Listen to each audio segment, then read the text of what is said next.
Welcome back. ৭ দিন পরে আবারও ফিরে আসলাম। আমি রাসেল এবং সঙ্গে ফিরে আসলো ভূত এফএম। আপনাদের সবাইকে স্বাগত জানাচ্ছি ভূত এফএমে এবং আশা করছি যে যেখানে আছেন ভালো আছেন এবং সবসময় ভালোর দলেই আছেন।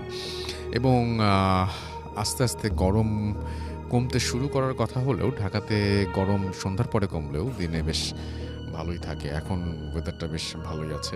আমার মনে হয় যে সবাই আস্তে আস্তে শীত যত বেশি বাড়ে তত বেশি আমরা মানে শীত মানেই কেন যেন রাত জেগে গল্প শোনা এরকম আমার মনে হয়। যদিও ভূত এফএমে যা শোনানো হয় তার সবই ঘটনা। তারপরেও আশা করছি যে আপনারা যে যেখানে আছেন ভালো আছেন এবং অধীর আগ্রহে আছেন আমাদের আজকের অতিথিদের কাছ থেকে আজকের ঘটনাগুলো শোনার জন্য। এবং আমি সেই সাথে জানিয়ে দিই যে অলরেডি আমাদের অতিথিরা এখানে হাজির হয়েছেন, উপস্থিত হয়েছেন এবং কিছুক্ষণের মধ্যেই তারা তাদের ঘটনা শোনাবেন। তার আগে আমি আপনাদেরকে একটু জানিয়ে দিই যে কীভাবে আমাদের সাথে কমিউনিকেট করবেন। আমাদেরকে যদি লিখতে চান আমাদের ইমেল অ্যাড্রেস হচ্ছে bhutfm@radiofurti.fm which is bhwtfm@radioforti.fm। আপনার নাম, ঠিকানা এবং ফোন নাম্বার সহ আপনার জীবনে ঘটে যাওয়া বা আপনার জানা সেরা ঘটনা লিখে পাঠিয়ে দিন আমাদের কাছে। ঘটনার শুরুতে অবশ্যই উল্লেখ করুন যে ঘটনাটি আপনি স্টুডিওতে এসে শেয়ার করতে চান নাকি আপনি চান আপনার ঘটনা আমরা পড়ে শোনাই। যারা দেশের বাইরে রয়েছেন তারা সরাসরি অডিও ক্লিপ পাঠিয়ে দিতে পারেন বা লিখেও পাঠাতে পারেন ঘটনাটি, এটা পুরোপুরি আপনার ব্যাপার। আর আমাদের কয়েকটি পেজ রয়েছে। একটা হচ্ছে দুটো Facebook page, www.facebook.com/radio.furti and www.facebook.com/bhutfm.russell। এই দুটো পেজে গিয়ে আপনি আমাদের আজকের পোস্ট দেখতে পারেন এবং সেখানে লিখতে পারেন আপনার কথা এবং জানাতে পারেন আপনার কথা আমাদেরকে কেমন লাগছে, কোন ঘটনা ভালো লাগছে, কোন ঘটনা ভালো লাগছে না, কোন ঘটনা বেশি ভালো লাগছে, কোন ধরনের ঘটনা আপনার আরও বেশি চাই। আর সেই সাথে আমাদের যে টুইটার সম্পর্কে আপনারা জানেন এবং সেখানেও আমি জানি যে অনেকেই ফলো করেন রেগুলার এবং আমাদের Russell_ভূত_FM সেখানে গিয়ে আজকের যে অতিথি সেটাও আপনারা দেখতে পারবেন এবং সেখানে আপনি অবশ্যই যে পেয়ে যাবেন যে কারা আজকে আমাদের এখানে অতিথি হিসেবে আছেন। এবং অলরেডি আমি দেখছি যে অনেকে ভিজিট করছেন, অনেকে লিখতে শুরু করেছেন, দেখতে শুরু করেছেন এবং সেগুলো প্রসঙ্গেও পরে আসবো। সবার আগে যেটা করতে চাই সেটা হচ্ছে আজকের যে ঘটনাটি সেই ঘটনাটি শুনিয়ে ফেলতে চাই এবং প্রথম ঘটনাটি বরাবরের মতোই একটা ইমেইল থেকে পড়বো এবং এই ইমেইলটা একটু অন্যরকমই বলবো আমি, মানে বেশ মানে কি বলবো যে গল্প গল্প লাগে আর কি। তো যাই হোক আমরা পড়ি, আশা করছি এটা আপনাদের ভালো লাগবে। আমার কাছে যিনি লিখেছেন তিনি হচ্ছেন শিকদার মেহেদি হাসান এবং তিনি যেভাবে লিখেছেন আমি সেভাবেই পড়ার চেষ্টা করছি। লিখছেন, আসসালামু আলাইকুম রাসেল ভাই, আমি শিকদার মেহেদি হাসান মাগুরা জেলার কোনো একটা স্থান থেকে বলছি। আশা করি আপনি ভালো আছেন। আমার সাথে বিগত কয়েক মাস ধরে ঘটে চলা বাস্তব ঘটনাটি শেয়ার করব, যদিও তাতে আমার অনেক ক্ষতি হতে পারে। আগে অনেকবার লিখতে যেয়েও কলমটা বারবার থেমে যেত। ঘটনাটি মনে পড়লে আপনি বুঝতে পারবেন, ঘটনাটি পড়লে আপনি বুঝতে পারবেন, ভালো লাগলে ঘটনাটি পড়ে শোনাবেন। ঘটনাটি শুরু হয় 29 জুলাই 2019 সালের সোমবারে। কোরবানি ঈদের ঠিক 2 সপ্তাহ আগের সোমবার হতে ঘটনাটি শুরু হয়। আমি ঈদের ছুটিতে বাড়িতে বেড়াতে এসেছিলাম। আমি বাইরের দেশের ইউনিভার্সিটিতে পড়ব বলে পাসপোর্ট করব ভেবেছিলাম, কিন্তু আমার জন্ম নিবন্ধন কার্ডে কিছু ভুল থাকার কারণে আমি সেটা ইউনিয়ন কাউন্সিল অফিসে সংশোধন করতে দিয়েছিলাম। সেটা আনতে যাব বলে আমি সিদ্ধান্ত নেই, আর তাই আমি সেদিন বিকেলবেলা বাজারে যাওয়ার সিদ্ধান্ত নিলাম। যে ভাবনা সেই কাজ। দুপুরবেলা খাওয়ার পর একটু বিশ্রাম করে বিকাল 3:45 দিকে আমার সাইকেল নিয়ে আমাদের গ্রামের প্রাইমারি স্কুলের পাশ দিয়ে যাওয়া পাকা রাস্তা বরাবর গন্তব্যের দিকে রওনা করলাম। কিছু দূর যেতে যেতে পরিবেশটা যেন একটু পরিবর্তন হয়ে গেল। আমার কানে কোনো এক অজানা স্থান থেকে ভেসে আসতে লাগলো এক সুমধুর গান। গানটা যে কি ছিল আমি বুঝতে পারছিলাম না, তবে কেন যেন গানটা আমাকে এক অন্য জগতে ভাসিয়ে নিয়ে যাচ্ছিল। যতই সামনে যাচ্ছিলাম গানের সুর ততই সুন্দর হতে লাগলো। তবে খেয়াল করার বিষয় এটা, আমার মনে তখনও কোনো ভয় আসেনি, কারণ তখন ছিল বিকেলবেলা। যদিও আমি সেদিন খেয়াল করেছিলাম সারা রাস্তা জুড়ে একটা লোকও দেখতে পেলাম না। যাই হোক, আমি তখনও আস্তে আস্তে সাইকেল চালাতে চালাতে সামনে যেতে লাগলাম, আর সেই সুন্দর সুরের গান আকৃষ্ট হয়ে শুনতে লাগলাম। অবশেষে বেশ কিছু দূর যাওয়ার পর যখন আমি একটা মোড় অতিক্রম করলাম, তখন এক ভীষণ সুন্দরী মেয়েকে দেখতে পেলাম। সত্যি বলতে, আমি এমন সুন্দর আগে কখনো দেখিনি। আমি দেখলাম ওই মেয়েটি হেঁটে হেঁটে যাচ্ছে, আর ওর পাশে দুটো ছোট মেয়ে গল্প করতে করতে যাচ্ছে। আমি অবাক চোখে শুধু মেয়েটিকে দেখছিলাম। অদ্ভুত ব্যাপার হলো, মেয়েটা আমার দিকে তাকিয়ে হাসছিল, যার কারণে আমি ওই মেয়েটাকে আরো বেশি ভালো পছন্দ হয়ে করে ফেলেছিলাম। এইভাবে যে কত সময় কেটে গেল সেটা আমার খেয়াল ছিল না। হঠাৎ আমার কানে আজানের শব্দ ভেসে আসলো, আর সেটা ছিল আসরের আজান। আমি ঘড়ির দিকে তাকাতে গেলাম। ঠিক তখনই মেয়েটা আমাকে অতিক্রম করে চলে যেতে লাগলো। আমি ঘড়ির দিকে তাকিয়ে দেখলাম 5টা বাজে। আমি হতবাক হয়ে গেলাম, কারণ আমাদের গ্রাম থেকে বাজারে যেতে সময় লাগে 10-15 মিনিট, আর আমি সেই একটা জায়গাতে সাইকেল চালাচ্ছিলাম, তাও প্রায় 1 ঘন্টা 10 মিনিট ধরে। এত কিছু ভাবতে ভাবতে পিছনে তাকিয়ে দেখি মেয়েটি নেই, আর সেই সুরটাও শোনা যাচ্ছে না। কিছু সময় চিন্তা ভাবনা করার পর নিজেকে বোঝালাম হয়তো আমি দেরি করে বাড়ি থেকে বের হয়েছি, তাই আজান দিয়ে দিয়েছে। আবার ভাবলাম মেয়েটার বাড়ি হয়তো আশেপাশে কোথাও, তাই আর দেখতে পাইনি। তারপর আমি তাড়াতাড়ি বাজারে গেলাম এবং আমার কাজ সেরে বাড়ি চলে আসলাম। বিকেলে খেলতে গেলাম, আর সব কিছু ভুলে গেলাম। রাতের খাবার খেয়ে সবাই ঘুমিয়ে পড়েছিলাম। ঠিক রাত 12টার দিকে আবার আমার ঘুম ভাঙল সেই অজানা সুরে। কিছু সময় শুনতে হঠাৎ আমি নুপুরের আওয়াজ শুনতে পেলাম। মনে হচ্ছিল কোনো একটা মেয়ে আমার ঘরের পাশ দিয়ে হাঁটছে। আমি তাকে দেখার জন্য বাইরে বের হলাম। আমি দেখলাম সেই মেয়েটা যার সাথে বিকেলে বাজারে যাওয়ার পথে দেখা হয়েছিল। সত্যি বলতে তখনও আমার কোনো ভয় ছিল না। আমি তার দিকে এগোতে থাকলাম। দেখলাম সে আমার দিকে আমার পুকুরের পাড়ে বসে গান করছে, এবং সেই গানের শব্দ আমার কানে ভেসে আসছে। সে আমাকে পাশে বসতে বলল। আমি কিছু মনে না করে তার পাশে বসে পড়লাম। তারপর আমি তাকে জিজ্ঞেস করলাম, তোমার নাম কি? সে উত্তর দিল, তার নাম হালিমা। আমি বললাম, তুমি কোথায় থাকো? সে বলল, আকাশে। এই কথা শুনে আমি কিছুটা অবাক হয়েছিলাম। আমি তাকে বললাম, আকাশে থাকো মানে? আমি কিছু বুঝলাম না। তারপর সে আমাকে বলল, ওই যে আলোটা দেখতে পাচ্ছ, ওইখানে। তুমি চাইলে আমি তোমাকে নিয়ে যেতে পারি। আমি বললাম, আমি এখন যেতে পারবো না।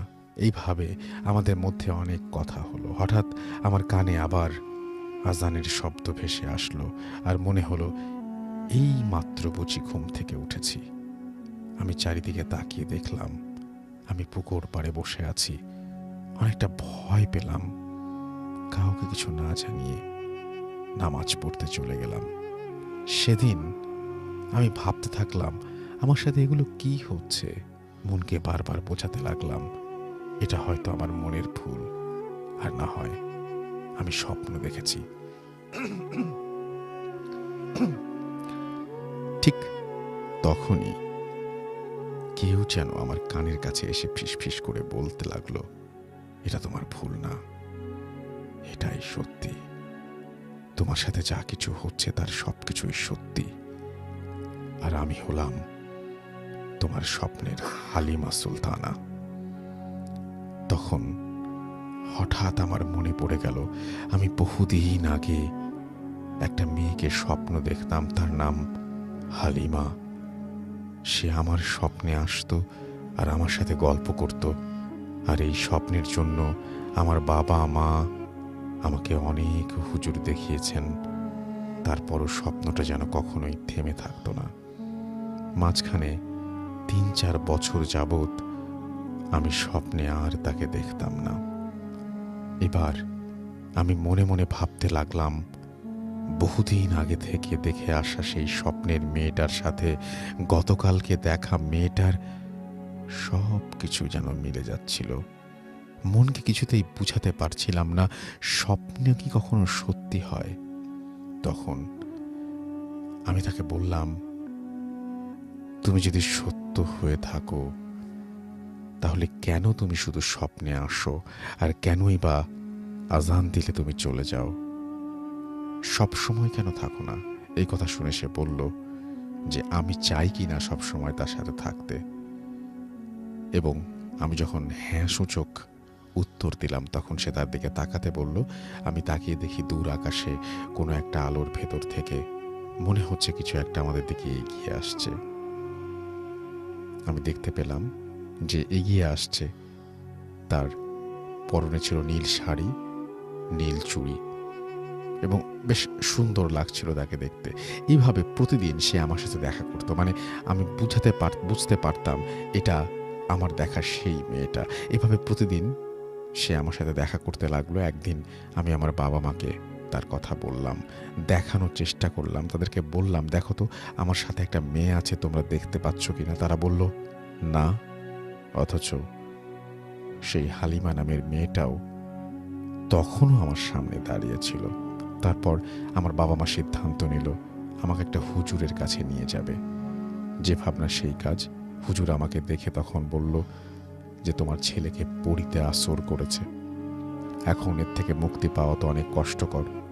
তারপর আমাকে কিছু তেল পড়া ও পানি পড়া দিল এবং বাড়ি নিয়ে গেল। ওই দিন রাতেই সেই মেয়েটা আমাকে বলল যে আমাকে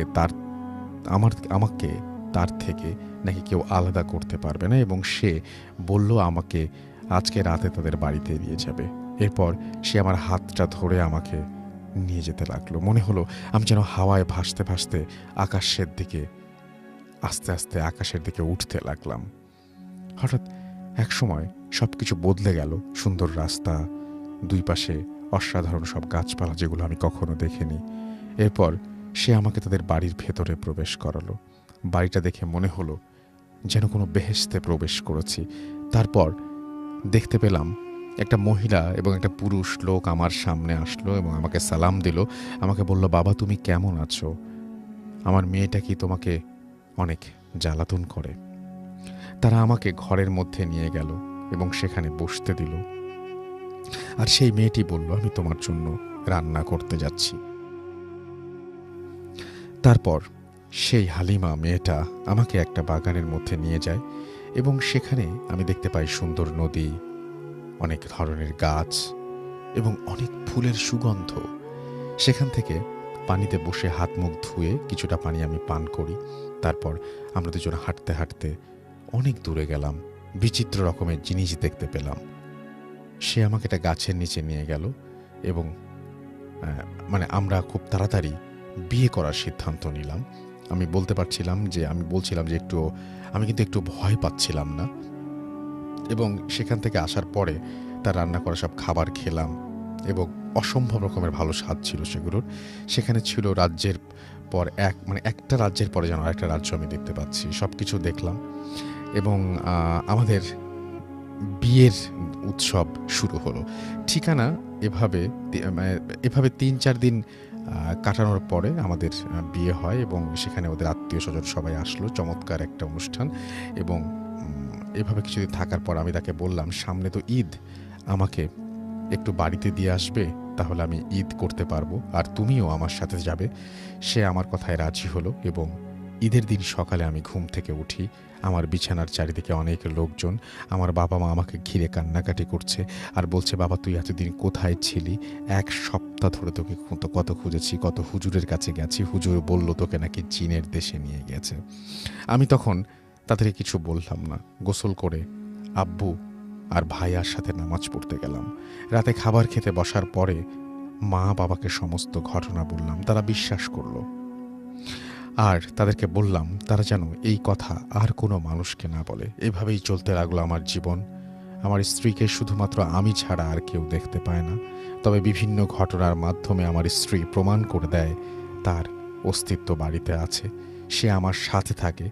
আমার মাঝে মাঝে আমরা তার বাড়িতে ঘুরতে যাই, সেখানে ঘুরে আবার চলে আসি।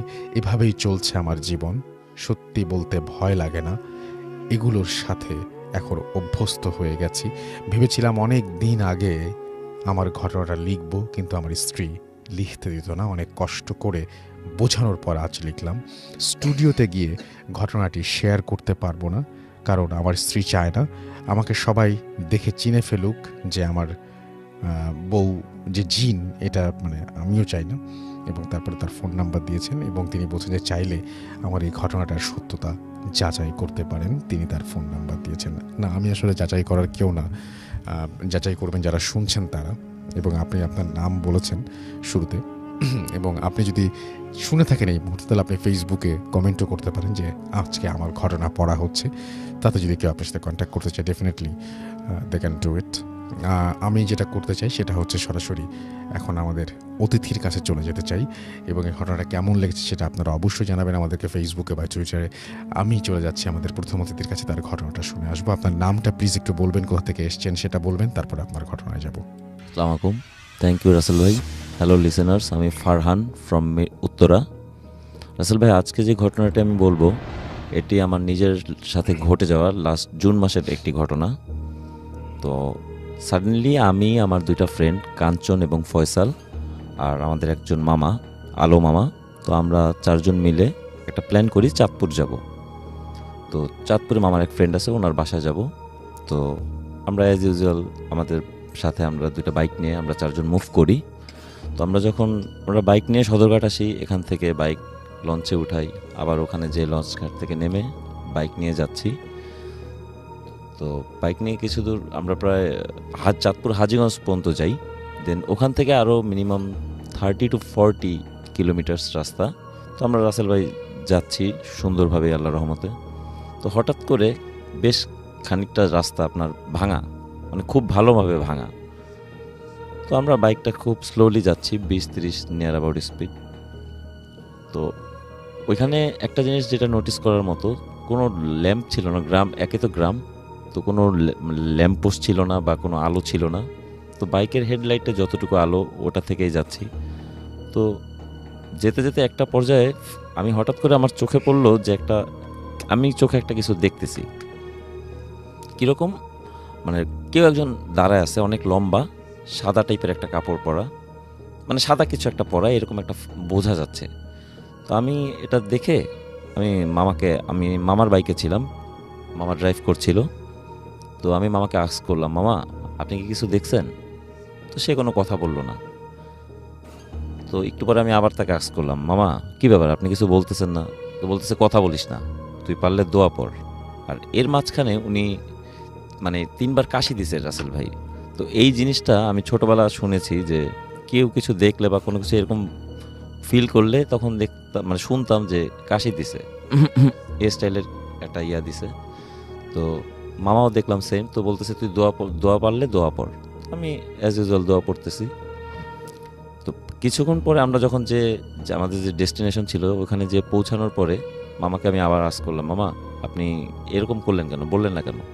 তখন মামা বলল, আমি ওইখানে মানে আমিও এই জিনিসটাই দেখছি যে একটা মহিলা টাইপ, অনেক লম্বা, সাদা কাপড় পরা, ওনার চুল মানে সামনের দিকে দেয়া, এই টাইপের একটা কিছু। তো আর চোখ দিয়ে মানে মনে হচ্ছে ব্লাড পড়তেছে। তো মামা বলতেছে এরকম একটা আমি এই জিনিসটা দেখছি। আর এইসব যখন দেখে তখন কথা বলতে হয় না, তখন দোয়া দুরুদ পড়তে হয়, তাহলে এটা চলে যায়। তো আমরা অ্যাজ ইউজুয়াল ওখান থেকে জিনিসটা ক্রস করে চলে আসছি। তো পরের দিন আমরা সেম টাইমে মানে 3টা-4টার দিকে বিকেলবেলা আমরা বের হয়েছি ঘুরতে। তখন ওই এলাকার যে মামার বাসায় গেছি, ওনার সাথে উনিও আমাদের সাথে ছিল।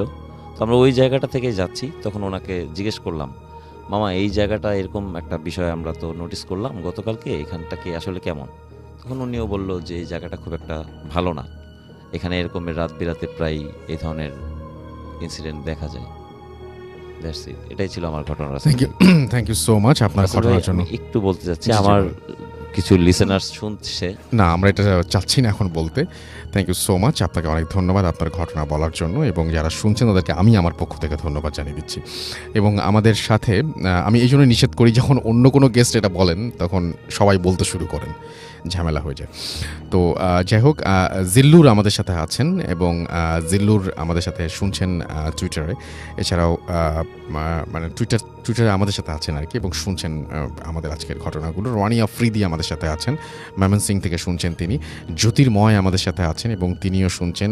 SR রাজ আমাদের সাথে আছেন, তিনি রাজশাহী থেকে শুনছেন। বিশাল বৈরাগী রাজবীর আমাদের সাথে আছেন এবং তিনি গোপালগঞ্জ থেকে শুনছেন। লাস্ট 7 ইয়ার্স ধরে তিনি ভূত এফএম শোনেন।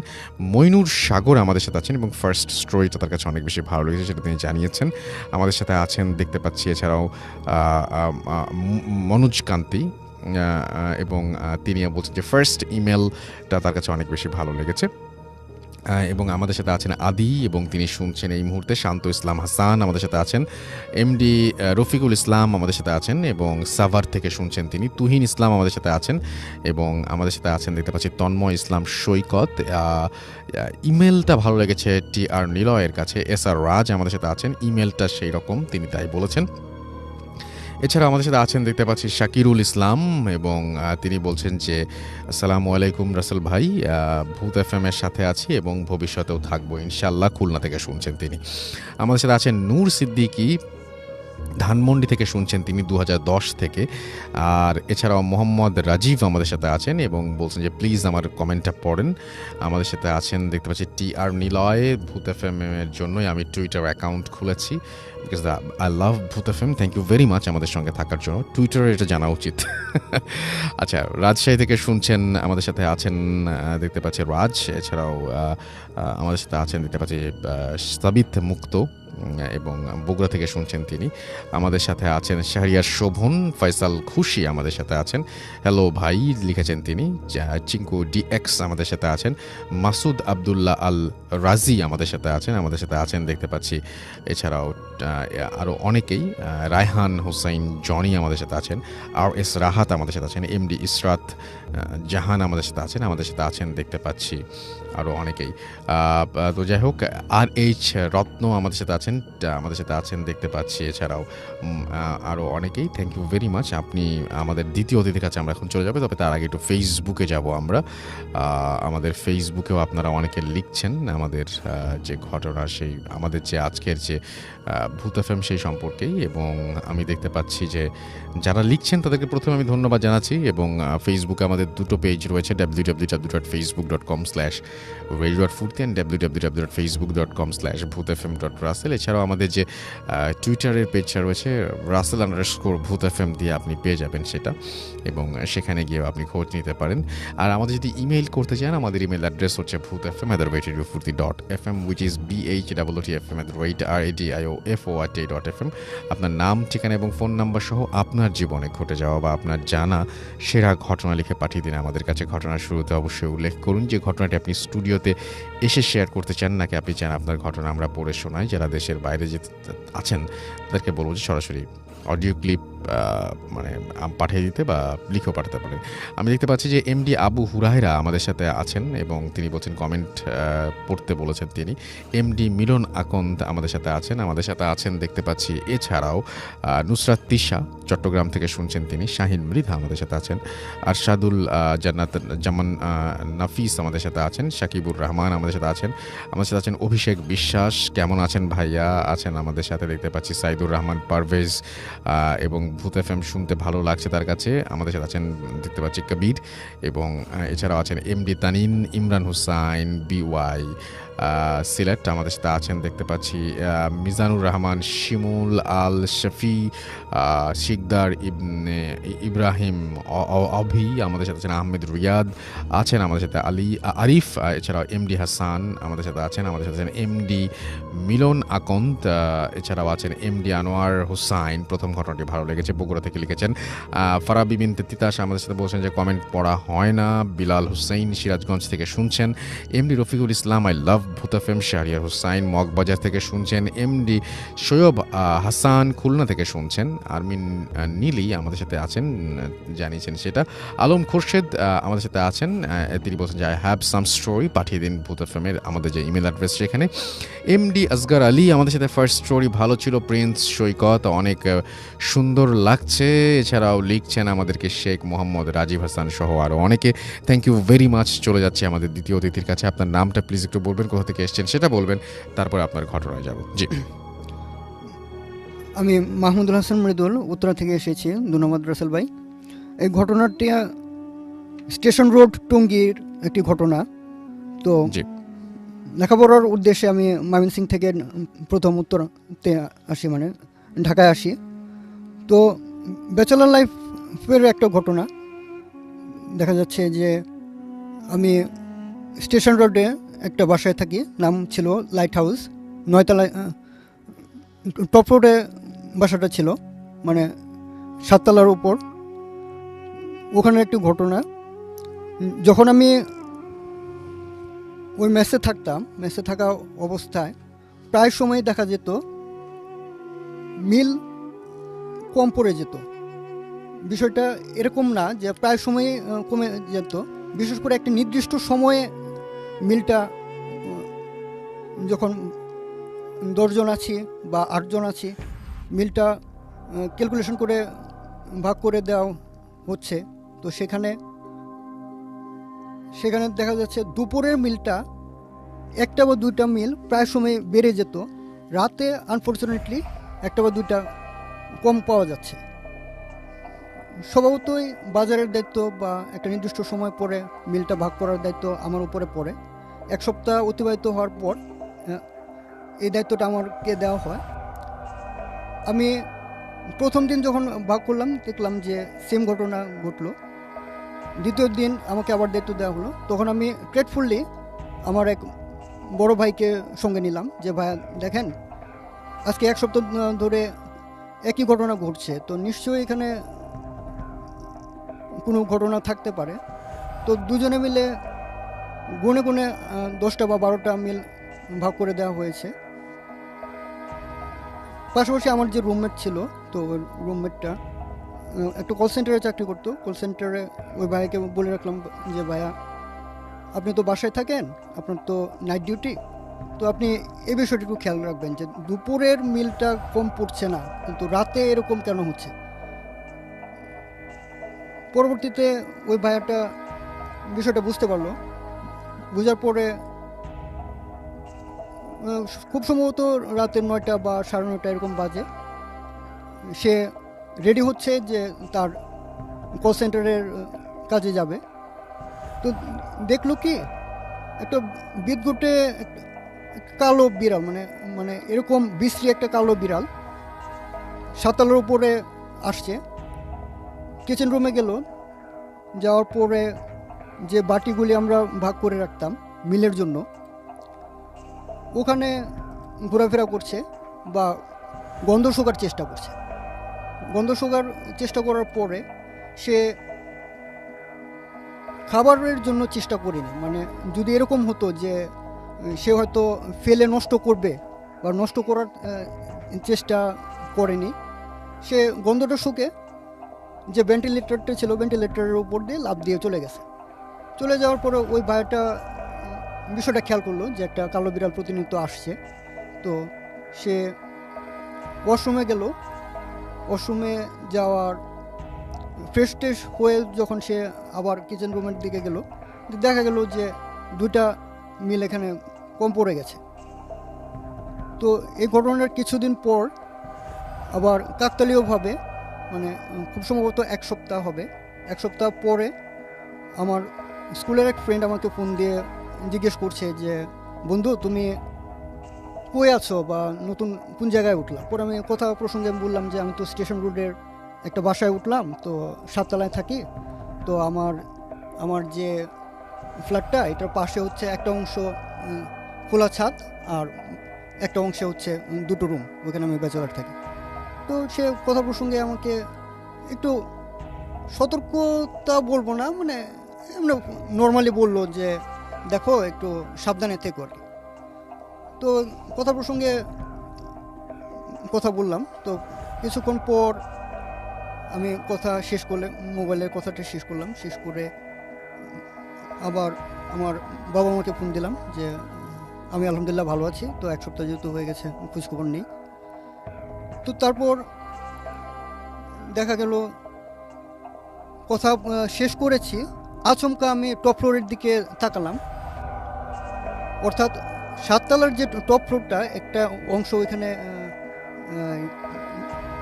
কার্নিশ আছে, তারপর উপরে যে পানি ট্যাঙ্কটা আছে, তো ওইখানে আমি টপ ফ্লোরটাতে আচমকা তাকালাম। তাকানোর সাথে সাথে আমার কেমন জানি মনে হলো যে আমার শরীরটা একটু কাঁপুনি দিল। কাঁপুনি দেওয়ার পর আমি অদ্ভুত কিছু বিষয় দেখতে পেলাম, যে একটা কালো জামা পরা, এটা ঠিক বোরকার মতো না, আবার সিমিলারও না, একটা অন্য ধরনের একটা পোশাক। তো কালো পোশাক পরা ওই মেয়েটা আমার দিকে তাকিয়ে আছে, মানে এমনভাবে তাকিয়ে আছে যে দেখে মনে হচ্ছে যে আমার প্রচণ্ড ক্ষোভ আমার প্রতি, মানে আমাকে পারলে সে হেনস্থা করবে বা কোনো মারধরের একটা আশঙ্কা আছে, যে আমাকে ওইভাবে সে আমার দিকে দৃষ্টিটা ওইভাবে সে তাকিয়ে আছে। তো এটা দেখে আমি প্রথম অবস্থায় ঘাবড়ালাম না, যে এটা হয়তো আমার মনের ভুল, এরকম কোনো কিছু ঘটনা ঘটতে পারে, যেহেতু আমি নতুন জায়গায় এসেছি, তো হয়তো এটা আমার মনের ভুল হতে পারে। তো এটা আমি পরীক্ষা করার জন্য চোখটা বন্ধ করলাম। চোখটা বন্ধ করার 30 সেকেন্ড পরে আমি আবার তাকালাম, তো দেখলাম যে ওটা কালো কোনো মেয়ে না। তো সাথে সাথে সে রূপ পরিবর্তন করলো, মানে চেহারাটা এমনভাবে পরিবর্তন করলো যে একটা দেখা যাচ্ছে যে কোনো পাখির মতো, হয়তো সেটা উট পাখির মতো হতে পারে বা বিশাল আকার কোনো পাখি হতে পারে। পাখিটা এটা আমার সচরাচর দেখা কোনো পাখি না, ন্যাশনাল জিওগ্রাফিক বা ডিসকভারিতে যেরকম দেখা এরকম কোনো পাখি না। তো দেখে সাথে সাথে আমার কাছে মনে হলো যে সিমিলার, মানে আমার বাস্তব জীবনের সাথে মিলছে না। তো সাথে সাথে ওরকম একটা পাখির মতো হয়ে সে উড়ে চলে গেল। তো ওটা দেখার সাথে সাথে আমি ও বাবা গো এটা বলে আমি একটা চিৎকার করলাম। মানে চিৎকার করার সাথে সাথে আমার মনে হলো যে কেউ হয়তো আমাকে স্ট্রেচারে করে নিয়ে যাচ্ছে, স্ট্রেচারে করে 4-5 জন ধরে আমাকে কোথাও নিয়ে যাচ্ছে, আর নিয়ে যাওয়ার পর আমার মাথায় পানি ঢালছে। তো এরপর আমার কিছু মনে নেই। তারপর যখন সকালে আমি ঘুম থেকে উঠলাম, ঘুম থেকে ওঠার পর আমার যে রুমমেট ছিল বা আমার পাশে বেডে যিনি ছিলেন, তাকে আমি জিজ্ঞেস করলাম যে ভাইয়া কালকে রাতে তো এরকম একটা ঘটনা ঘটেছে, তো আমার প্রচণ্ড গরম ছিল, তো আমি ছাদে গিয়েছিলাম কথা বলার জন্য, মোবাইলে কথা বলার জন্য, তো এরকম একটা ঘটনা ঘটেছে, এরকম আমি দেখেছি। তখন সে একটু বিরক্ত হলো, মানে এমনভাবে বিরক্ত হলো যে তুমি কি এখানে মজা করতেছো, মানে সিনিয়র বড় ভাই, মেসের সিনিয়র বড় ভাই, তুমি কি মজা করতেছো যে এরকম কোনো ঘটনা? তুমি কি জানো গত রাতে এমন বৃষ্টি হয়েছে যে ফ্যানটা পর্যন্ত বন্ধ রাখতে হয়েছে, আর তুমি বলতেছো যে তোমার গরম লাগছে, তুমি ছাদে গিয়ে এরকম একটা দৃশ্য দেখছো। তো ওই বড় ভাইকে কোনোভাবেই আর বিশ্বাস করাতে পারছি না যে এটা বড় ভাই আসলে এরকম একটা ঘটনা ঘটছে। তখন আমার মনে হলো, তখন আমি একটু কনফিউজড হয়ে গেলাম যে এটা আসলে কি এটা আমার মনের ভুল। তখন আমি সাথে সাথে আমার মোবাইলটা বের করলাম, মোবাইলটা বের করে চেক করতে চাইলাম যে আমি গত রাতে আমার ওই স্কুলের ওই ফ্রেন্ডকে ফোন দিয়েছিলাম বা বাবা মাকে ফোন দিয়েছিলাম, তো ওটা আমি চেক করি যে তাহলে তো বোঝা যাবে যে আসলে এরকম কোনো ঘটনা ঘটেছে কিনা, বা আমি টাইমটা মিলিয়ে দেখার চেষ্টা করলাম। তো আমার ফোনটা নিলাম, ফোনটা নেওয়ার পরে আমি কাকতালীয়ভাবে খেয়াল করলাম যে আমার ডায়ালে কোনো নাম্বার নেই বা কোনো মিস কল নেই বা কোনো রিসিভ করা নেই, সম্পূর্ণ ব্ল্যাঙ্ক অবস্থায় আছে। তো এই ঘটনার 5-6 দিন পর একদিন আমি আমার পলিটেকনিক থেকে বাসায় গেলাম। বাসায় যাওয়ার ক্লাস শেষ করে বাসায় যাওয়ার পর খুব সম্ভবত এটা মাগরিবের আজান দিবে এরকম একটা সময়। তো আমি বাসায় গেলাম, বাসায় ওই টাইমটাতে কেউ ছিল না, আমি একাই দরজা খুলে ভিতরে গেলাম। ভিতরে যাওয়ার পর ভিতর থেকে একটা ধূপ জ্বালালে যেরকম গন্ধ হয় ঠিক সেরকম একটা গন্ধ। আমার মনে হলো যে কেউ ধূপ জ্বালিয়েছে। তো ভিতরে গিয়ে আর আমি এরকম কোনো কিছু পাইনি যে ধূপ জ্বলছে না, কিন্তু আমার নিঃশ্বাস নিতে কষ্ট হচ্ছে বা আমার নিঃশ্বাসে আমি এটা স্পষ্ট বুঝতে পারছি যে এটা ধূপ জ্বালানো হয়েছে। তো এর কিছুক্ষণ পর আমি ফ্রেশ ওয়াশরুমে গিয়ে ফ্রেশ হয়ে তারপর আবার যখন আসলাম তখন নিচে যাব যে কোনো একটা কারণে, তখন যেহেতু আমি পলিটেকনিকে পড়ছি তো আমার যে কোনো একটা প্রয়োজন, আমি নিচে গেলাম। নিচে যাওয়ার পর নিচে যাব আমি, ছাদের যে দরজাটা ওই দরজাটা আমি বন্ধ অবস্থায় পেলাম, বা আমার কাছে মনে হলো যে বাইরে থেকে কেউ আটকিয়ে দিয়েছে। তো আমি বাইরে থেকে প্রচণ্ড ধাক্কা দিচ্ছি কিন্তু দরজাটা কোনো অবস্থায় খুলছে না।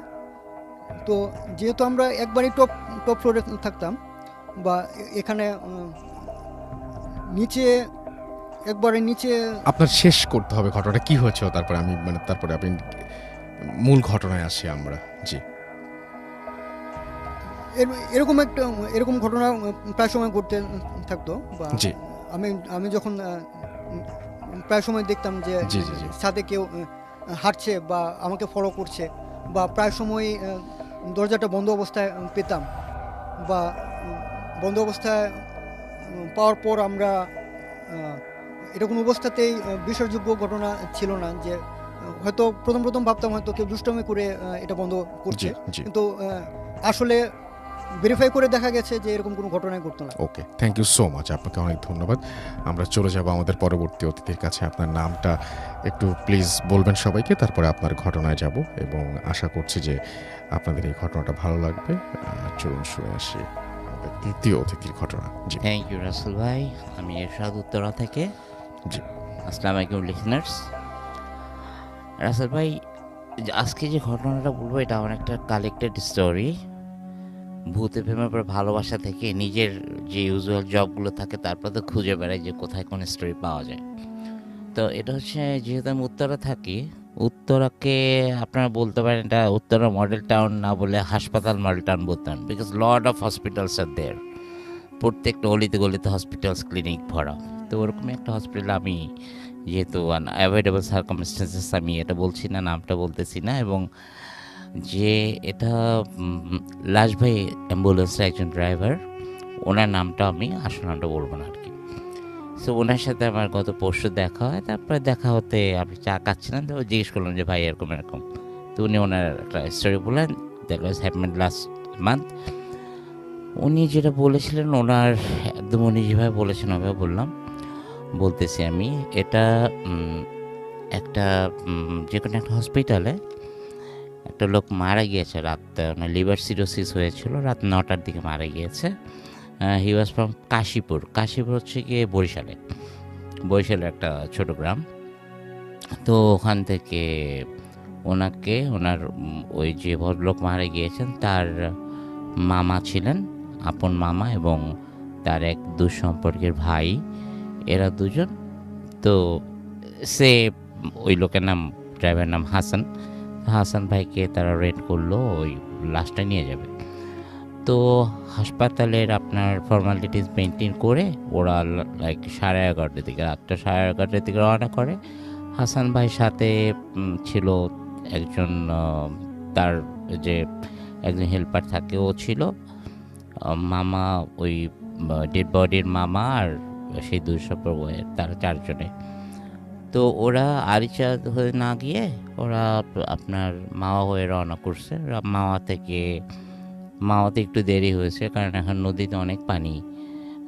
মাওয়া থেকে ওরা ফেরি পার করে কেওড়াকান্দি যেতে প্রায় 2.5 ঘন্টা। তো লাইক ওরা কেওড়াকান্দির ওদিকে পৌঁছতে প্রায় 3:30 বেজে গেছে রাত্রে। তো কেওড়াকান্দি থেকে সোজা গিয়ে ভাঙ্গা থেকে তারপরে গৌরনদীর দিকে যেতে আপনার মানে দুই পাশে তেমন কোনো লোকালয় নাই, দুই পাশে আপনার ধানি জমি, অনেক লম্বা জায়গা। তো উনি যেভাবে বললো যে আমরা ভাঙ্গা পাস করে লাইক 15-20 মিনিট আমরা ড্রাইভ করছি, হঠাৎ করে আমার গাড়ির সামনে মনে হলো এটা বানরের মতো পড়ছে। তো বানরের মতো পড়ছে দেখে আমি গাড়িটা খুব হার্ড ব্রেক করলাম। যখনই আমি ব্রেক করছি, ব্রেক করে আসলে তখন দেখলাম যে না, একটা বানর না, অ্যান্ড ওইটা আসলে বানর ছিল না, এটা বানরের মতো দেখতে, কিন্তু মুখটা হচ্ছে কি আপনার এগুলো খুবই ছোট ছোট, মুখটা মানুষের মতো কুৎসিত মানুষের মতো, কিন্তু প্রত্যেকটা লেজ আছে এবং গায়ে বড় বড় পশম। তো এই জিনিস আমার জীবনে কখনো দেখিনি। তো ওরা গাড়িটাকে এমনভাবে ওরা অনেকগুলো মিলে অ্যাটাক করছে যে গাড়িতে ওরা কেউ ইয়ের উপরে উঠতেছে, উইন্ডশিল্ডের উপর উঠতেছে, লাফালাফি করতেছে, এবং তাদের চোখগুলো ছিল হচ্ছে আপনার একটু বড় বড়, লালচে এবং জল জল করতেছিল। এগুলো দেখে এখন হাসান ভাই বারবার গাড়ি স্টার্ট করছে, তো গাড়ি স্টার্ট নিচ্ছে না। আরও একটা জিনিস যেটা ঘটেছে, ওই রাস্তাটা যে বরিশালে ওই ভাঙ্গা থেকে সোজা রোডটা যেটা গিয়েছে, ওটা কিন্তু আপনার রাসেল ভাই বরিশালে যায়, ওখান থেকে স্বরূপকাঠি যায়, ওখান থেকে পটুয়াখালী যায়, বরগুনা, ওই সেম রোড, এবং প্রচুর মানে নাইটের গাড়িগুলো ওখান থেকে চলে। কিন্তু উনি আমাকে বললো যে এরশাদ ভাই, ওই যে সময় এই ঘটনাগুলো যে ঘটতেছে, there was not a single bus, no mini bus, no truck, nothing, কিচ্ছুই পাচ্ছিলাম না। এবং আমরা খুব চাচ্ছিলাম যে একটা কিছু পাই আমরা যেন হেল্পের জন্য বলতে পারি, যে কারণ আমরা গাড়ি থেকে নামতে পারতেছি না। সাডেনলি তারা মনে করেন যেখানে পিছন কম্পার্টমেন্টে, যেখানে ফ্রিজিং কম্পার্টমেন্টটা, ওখানে তো আপনার লাস্টের ডেড বডিটা রাখা একটা কফিনের মধ্যে। তো ওরা বুঝতেছে যে ওটা মানে খোলার খুব চেষ্টা করতেছে বা ভাঙাচোরা, মানে খুব পুরা ওনাদের যে অ্যাম্বুলেন্সটা পুরোটা দুলতেছে, এরকম করে করতে করতে, এবং তারা কোনোভাবে নামতে পারতেছে না, কারণ বাইরে অনেকগুলো ওই ধরনের ওই জন্তু বলতে পারেন, ক্রিয়েচার বলতে পারেন, হোয়াট এভার। তো এরা ভিতরে বসে দোয়া পড়া ছাড়া কোনো, তারা দোয়া দৌড় পড়তেছিল খুব জোরে জোরে, এবং বারবার স্টার্ট নেওয়ার চেষ্টা করতেছিল, কিন্তু স্টার্ট নিচ্ছিল না গাড়ি। তো এরকম করে অলমোস্ট অ্যান আওয়ার, তারপরে দেখলো যে হঠাৎ করে এগুলো চলে যাওয়ার পর তারপর রাত 10-15 যখন তারা চলে যায়, লাইক উইদিন 5-10 মিনিটস দেখে যে না, ইউজুয়ালি যে গাড়িগুলো নাইট শিফটে চলে, বরিশালের দিকে যাচ্ছে, পটুয়াখালীর গাড়ি সবগুলো যাচ্ছে, আর ওনাদের গাড়িটা সাইড করা। তখন ওরা একটু মনের মধ্যে সাহস আসলো, তখন নামলো, নেমে পিছনে গিয়ে যা দেখলো, আসলে it was out of their imagination. দেখলো যে তারা কফিনটা তো রাস্তায় পড়ে আছে, কফিনটা ভাঙাচোরা পুরা, এবং কফিনের মধ্যে ডেড বডির শুধু পাঁজরের কিছু হাড় এবং স্কেলটা ছাড়া আর কিছুই নেই। আমাকে হাসান ভাই বলতেছিল যে এরশাদ ভাই, যে আপনি যদি বিশ্বাস করেন, এক ফোঁটা রক্ত কোথাও ছিল না, রক্তটা লাইক আমরা যেমন যদি মুরগি খাই বা কিছু খাই, যেভাবে আমরা চিবিয়ে খাই, ঠিক ওইভাবেই ছিল। There is not a single drop of blood, ব্লাডগুলো কেউ চাইটা খায় নিচ্ছে সব। তারপর তার মামা খুব হাউমাউ করে কাঁদতেছিল অবস্থাটা দেখে। তারপর আর কী করবো, ওনার কাছে একটা চাদর ছিল, ওই বোনস যেগুলো ছিল, অল্প কিছু বোনস, ওগুলো ওই চাদরের মধ্যে উঠাই নিয়ে, ওইটা নিয়ে তারপর বাইরে গিয়ে ওটার উপরে জানাজা করে ওটাকে দাফন করা হয়েছে। এই ছিল স্টোরি রাসেল ভাই। Thank you so much. আপনাকে অনেক ধন্যবাদ আপনার ঘটনার জন্য, এবং আশা করছি যে এই ঘটনাটা আপনাদের ভালো লেগেছে। তো যাই হোক, আমরা যেটা করব সেটা হচ্ছে পরবর্তী ঘটনায় যাব আপনার কাছে, এবং আপনারা একটা ঘটনা শুনবো। আমাদের দ্বিতীয় অতিথি যিনি আছেন, প্রথম অতিথি, তার কাছে আবারও ফিরে যাচ্ছি, এবং তার কাছে আমরা একটা ঘটনা শুনে আবারও ফিরে আসছি। সেই পর্যন্ত আশা করছি যে আপনারা লিখতে থাকবেন আমাদেরকে। শুনে আসি আমাদের প্রথম অতিথির দ্বিতীয় ঘটনাটি। জি বলুন। থ্যাংক ইউ রাসেল ভাই। আপনার নামটা তার আগে আরেকবার বলতে হবে, অ্যান্ড আপনি কোথা থেকে এসেছেন সেটাও আরেকবার একটু বলে ফেলতে হবে। থ্যাংক ইউ রাসেল ভাই। হ্যালো লিসেনার্স, আমি ফারহান ফ্রম উত্তরা। রাসেল ভাই, এখন যে ঘটনাটা শেয়ার করব এটা হচ্ছে আমার বড় ভাই এবং বোনের সাথে ঘটা। এটা অনেক বছর, নিয়ার অ্যাবাউট 35 ইয়ার্স আগের ঘটনা। তখন আমার ভাই Dhaka residential model school and কলেজে পড়তেন। তো উনি হোস্টেলে থাকতেন। তো একদিন শীতের বিকেলে আমার মেঝো বোন তো ব্যাডমিন্টন খেলছে, হঠাৎ করে দেখতেছে কি সন্ধ্যার ঠিক আগ মুহূর্তে, মাগরিবের আজান তখনও দেয়নি, তো দেখতেছে যে হঠাৎ করে যে ভাইয়া হাত দিয়ে আপুকে ইশারা দিচ্ছে। তো আপু তো অনেক এক্সাইটেড হয়ে গেছে যে ভাইয়া এত মানে এই সময় হঠাৎ করে বাসায় কিছু না বলে কিভাবে আসছে। ভাইয়া তখন স্কুলে পড়ে, তার তো আসার কথা না। তো আপু শখ, তারপরে মানে ভাইয়া হাত দিয়ে তাকে ইশারা দিচ্ছে, তো আপু দৌড়ে ভাইয়ার দিকে গেছে, মানে যাচ্ছে। তো যতই কাছে যাচ্ছে মানে মনে হয় ভাইয়া ততই দূরে সরতেছে, এরকম একটা বিষয়। তো এরপরে মানে কিছু দূর যাওয়ার পরে এর ভিতরে মাগরিবের আজান দিয়ে দিয়েছে রাসেল ভাই। তো আমি তার আগে একটু বলে রাখি রাসেল ভাই, আমার হোম টাউন বরিশালে, তো আমাদের যে বাসাটা ওইটা বাসার একটা পোর্শন আপনার একটু ব্যাকওয়ার্ড, এবং ওইখানে এই টাইপের অনেক প্যারানর্মাল অ্যাক্টিভিটিসের অনেক বিষয় ওইখানে আছে। তো ওইটা হচ্ছে তিনটা বাসার মিলে একটা কর্নার রাসেল ভাই। তো ওই কর্নারের দিকে যাচ্ছে। তো এমন সময় আমার কাজিন ছিল আমার আপুর সাথে। তো আমার কাজিন আমার আপুকে বলতেছে, তুই কোথায় যাচ্ছিস? বলতেছে, তুই দেখতেছিস না দাদা আসছে, ঢাকা থেকে দাদা আসছে। তো আপু বলতেছে, কোথায় দাদা? দাদাকে তো দেখা যাচ্ছে না। তো আপু বলতেছে, সামনেই তো দাঁড়ানো আছে। তো বলতেছে, কোনো দাদা আসে নাই, তুই চল ভিতরে চল। এই কথা বলে আপুকে ভিতরে নিয়ে আসে। আসার পরে আপুকে জিজ্ঞেস করে, মানে আমার আম্মার কাছে ঘটনাটা বলতেছে আমার কাজিন। তো আপু আম্মার সাথে এইভাবে শেয়ার করছে যে আপু দেখছে যে আমার বড় ভাই আসছে। তখন মানে হোস্টেলের এসেনশিয়াল মডেল স্কুল অ্যান্ড কলেজের হোস্টেলের একটা ড্রেস কোড আছে ওদের।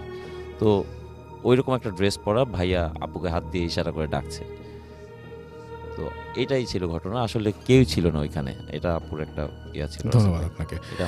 আমরা চলে যাব আমাদের পরবর্তী ঘটনায়, এবং আমাদের একটা অডিও ক্লিপ আমরা এখন শুনে আসবো, এবং আশা করছি যে এই ক্লিপটাও আপনাদের কাছে অনেক ভালো লাগবে। এবং তারপর ইন দ্য মিন টাইম আপনারা আমাদেরকে লিখুন অবশ্যই যে আপনারা কোন ধরনের মানে কোন ঘটনাটা এখন পর্যন্ত সবচেয়ে বেশি ভালো লেগেছে। আমাদের ফেসবুক পেজে লিখে আমাদেরকে জানান। আমরা চলে যাচ্ছি আমাদের পরবর্তী ঘটনায়, ফিরে আসবো একটু পরেই, আমাদের সাথেই থাকুন। FM. The night comes alive. বিশ্বাস করা না করাটা আপনার ব্যাপার।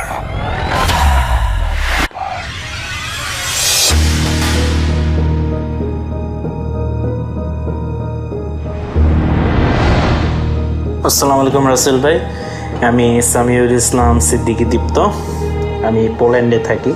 আজকে শুরুতে ঘটনায় চলে যাই, জিজ্ঞেস করবো না আপনি কেমন আছেন, আমি জানি আপনি সবসময় ভালো দলেই থাকেন। তো ঘটনাটা যখন আমার সাথে ঘটে, that time I was in Netherlands, in Amsterdam. তখন আমি অ্যামস্টারডামে পড়ালেখা করতাম। ইউনিভার্সিটি অফ অ্যামস্টারডামে একটা ডিপ্লোমা কোর্সে আমি তখন যাই নেদারল্যান্ডসে, বাংলাদেশ থেকে। সো যখন আমি নেদারল্যান্ডসে থাকতাম সেই সময় আমার সাথে একটা ঘটনা ঘটে যায়। আসলে অনেক সময় অনেক মানুষে আমরা বলি যে প্যারানর্মাল অনেক কিছু বিলিভ করি না। ওয়ান্স আপন টাইম আমিও ওরকমভাবে বিলিভ করিনি, কারণ আমি কোনোদিন দেখিনি বা এক্সপিরিয়েন্স করিনি। সো সেই হিসেবে আমি আসলে বলতেছি। পরবর্তীতে আমার আসলে বিলিভ হয়েছে না এরকম কিছু ঘটতে পারে। আমার ঘটনাটা এতটা ভয়ঙ্কর না, তবে আমি আমার পার্সোনাল এক্সপিরিয়েন্সটাকে শেয়ার করি। যদি ভালো লাগে তাহলে অবশ্যই শেয়ার করবেন মানুষদের সাথে। সো ঘটনাটা ঘটে আমার সাথে। দ্যাট টাইম আমি একটা রেস্টুরেন্টে অ্যাজ এ অ্যাসিস্ট্যান্ট ম্যানেজার হিসেবে তখন আমি পার্ট টাইম জব করতাম। প্রতিদিন আমাকে 5 ঘন্টা সেখানে আমার কাজ করতে হইতো। আমার দায়িত্ব ছিল শুধু ক্যাশ গোনা এবং ক্যাশগুলোকে লাস্টে কাউন্টিং করে মালিককে বোঝাই দেওয়া আসা, যে করে হোক, কারণ তার রেস্টুরেন্ট ছিল অনেকগুলা, আর it was a Turkish restaurant. So Netherlands অনেক টার্কিশ রেস্টুরেন্ট আছে। সো অ্যামস্টারডামে যখন আমি ঘটনাটা ঘটে তখন আমি কাজ করতাম হচ্ছে Bijlmer Arena. It's a very big place in Amsterdam. এটা খুবই ফেমাস একটা জায়গা বলা যায়। আয়াস্ক যে টিমটা আমরা দেখি চ্যাম্পিয়ন্স লিগে মাঝে মাঝে, এই টিমটার স্টেডিয়ামের বাইরে, আয়াস্কের ফিল্ডের বাইরেই আমাদের রেস্টুরেন্টটা ছিল। তো সবসময় এটা জমজমাটপূর্ণ একটা জায়গা ছিল। দেখা যায় তো বিকেলবেলা যখন নেদারল্যান্ডস যত ব্যাংক আছে, ব্যাংকের হেডকোয়ার্টার অ্যামস্টারডামের এই বেলমার এরিনাতেই, প্রায় 16-17টা ব্যাংক। তো দেখা যেত যে বিকালবেলা এরকম অবস্থা হইতো মেট্রো রেলে, সেই সময় প্রায় 30-40 হাজার মানুষ একসাথে বাইরে হইতো সেখান থেকে, তো ক্রাউডলি থাকতো। শুক্রবার নাইট ছিল, শুক্রবার দিন আমার কাজ শেষ, স্যাটারডে সানডে সব কিছু বন্ধ, ইউনিভার্সিটিও বন্ধ, কাজও নাই। আমি আবার 2 দিন কাজ করি না ওই টাইমে, উইকেন্ডে। তো 11:30 দিয়ে ক্লোজ করে আমি বাইর হই, যেহেতু কালকে বন্ধ, তাহলেও কোনো সমস্যা নেই। সো চিন্তা করলাম যে লাস্ট শো কোথায় আছে, লাস্ট সিনেমাটা আমি যে কোনো একটা মুভি দেখতে চাচ্ছিলাম। আর তখন ফাস্ট অ্যান্ড ফিউরিয়াস 7 ছাড়ছিল, আমার যতটুকু মনে আছে। ফাস্ট অ্যান্ড ফিউরিয়াস 7 যখন ছাড়ে তখন বেলমার এরিনাতে পাথওয়ে আমাদের যে সিনেমা হল, এটা হচ্ছে নেদারল্যান্ড অ্যামস্টারডামের অন্যতম বড় সিনেমা হল। এখানে লাস্ট শো ছিল রাতে 12টায়। সো একটা সময় লাস্ট চিন্তা করলাম 11:30 বাজে, 12টার দিকে ঢুকে যাই, ছবি টবি দেখে বের হয়ে পড়লাম। রাত্রে পুরো ফিল্ম আমি ওরকমভাবে দেখতে পারিনি। আমি 2:05 কি 6 দিকে আমি বের হয়ে যাই, আমার ভালো লাগতেছিল না, বের হয়ে গেলাম। প্রচণ্ড শীত ছিল দ্যাট টাইম। তখন বাইরের টেম্পারেচার ছিল -14। তো বরফ কিছুক্ষণ আগে স্নোফল হওয়ার পরবর্তীতে তো নেদারল্যান্ডস আমরা সবাই, আপনারা হয়তো জানেন, অ্যামস্টারডামের মধ্যে প্রচুর পৃথিবীর সব থেকে বেশি বলা যায় অন্যতম কান্ট্রি যেখানে মানে সাইকেলের রাজধানী বলা হয় হচ্ছে অ্যামস্টারডামকে। আপনাদের এটা অনেকে হয়তো জানেন, নেদারল্যান্ডসে অ্যামস্টারডামে যতটুকু শহরে যতটুকু মানুষ না থাকে তার থেকে বেশি সাইকেল আছে, তারা সাইকেল চালে। তো সেই হিসেবে আমি আমার সাইকেল সুন্দর করে মাফলারটা পরে নিলাম, হাতে গ্লাভস টুপি সব কিছু পরে সাইকেল দিলাম টান। তো বাসা আমার এখান থেকে প্রায় বেলমেরিডিয়ান থেকে আমার বাসা প্রায় 6.5 কিলোমিটার। তো সুন্দর করে যখনই আমি রওনা দিই, আমার ঠিক মনে আছে বেলমের এরিনার পরবর্তীতে আমার যেটা পড়বে হচ্ছে মৈদারপুর স্টেশন, মলিকান স্ট্রাট, তারপরে পড়বে হচ্ছে আমার ভেন্দার মাদুয়েকের পরবর্তী অ্যামস্টেল স্টেশন, তারপরে লাস্ট পয়েন্ট যেটা আমাকে যেতে হবে ক্রাউসল্যান্ড বিমেন সাউথ হয়ে আমাকে যেতে হবে সায়েন্স পার্ক, ক্যারোলিনা ম্যাকলারবেন 3088, এটা আমার অ্যাপার্টমেন্ট নাম্বার ছিল। সো যখন আমি ভেন্দার মাদুয়েক ক্রস করলাম, ভেন্দার মাদুয়েকের পর অ্যামস্টেল স্টেশন ক্রস করার পর যখন আমার আসলে আমি মূলত যেখানে ক্রাউসল্যান্ড গ্রেভিয়ার্ড যেটা নিয়ে আসলে আমার কাহিনী এটা হয়েছে, গ্রেভিয়ার্ডের কাছাকাছি যখন আসি আমি, সেই টাইমে আসার পরবর্তীতে গ্রেভিয়ার্ডটা নিয়ে যদি কিছু বলতে হয় তাহলে আমি গ্রেভিয়ার্ডটা নিয়ে কিছু বলতে চাই মানুষদের, না হলে বুঝবেন অনেকে। গুগলে হয়তো আপনারা সার্চ দিয়ে দেখতে পারেন ক্রাউসল্যান্ড গ্রেভিয়ার্ড। আমি যতটুকু আমার নলেজে আছে, আমি ক্রাউসল্যান্ড গ্রেভিয়ার্ড নিয়ে এরকম কোনো কিছু আমি ইন্টারনেটে পাই নাই। তবে ওইখানকার স্থানীয় মানুষরা যারা আছে তারা যেভাবে বলে, দেখ এটা সবাই জানে যে ক্রাউসল্যান্ড গ্রেভিয়ার্ডটা কতটা ভয়ঙ্কর একটা গ্রেভিয়ার্ড। এই গ্রেভিয়ার্ডটা এটা হচ্ছে অ্যামস্টারডামের সব থেকে বড় গ্রেভিয়ার্ড।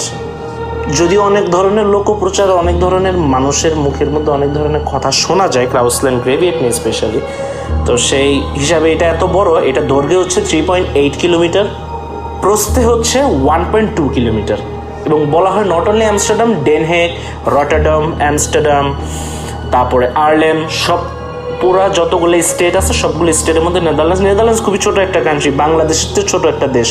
সো হোল নেদারল্যান্ডসের মধ্যেই বলা যায় এটা খুবই একটা বড় একটা গ্রেভিয়ার্ড। দ্বিতীয় বিশ্বযুদ্ধের সময় অনেক ধরনের, দ্বিতীয় বিশ্বযুদ্ধ যখন স্যার অ্যাডলফ হিটলার যখন পশ্চিমাঞ্চলে এবং উত্তর পূর্ব দিকে যখন আঘাত আনে, তখন নেদারল্যান্ডসেও কিছু ধরনের ধ্বংসযোগ্য হয়, এবং ওয়ান্স আপন টাইম পর্তুগালের সাথেও নেদারল্যান্ডসে যখন পর্তুগিজদের সাথে যখন ডাচ, এটা প্রায় বলা যায় 1700 সালের দিকে, দ্বিতীয় বিশ্বযুদ্ধের অনেক আগে, যখন একবার আক্রমণ হয়, অ্যাটাক হয়, তখন অনেক ধরনের সৈন্য যারা পর্তুগিজে যখন নেদারল্যান্ডসকে যে কোনোভাবে হোক আক্রমণ করছে এবং তারা যখন প্রতিহত করার চেষ্টা করছে, তখন অনেক ডাচদের মেরে এখানে গণকবর দেওয়া হয়েছে।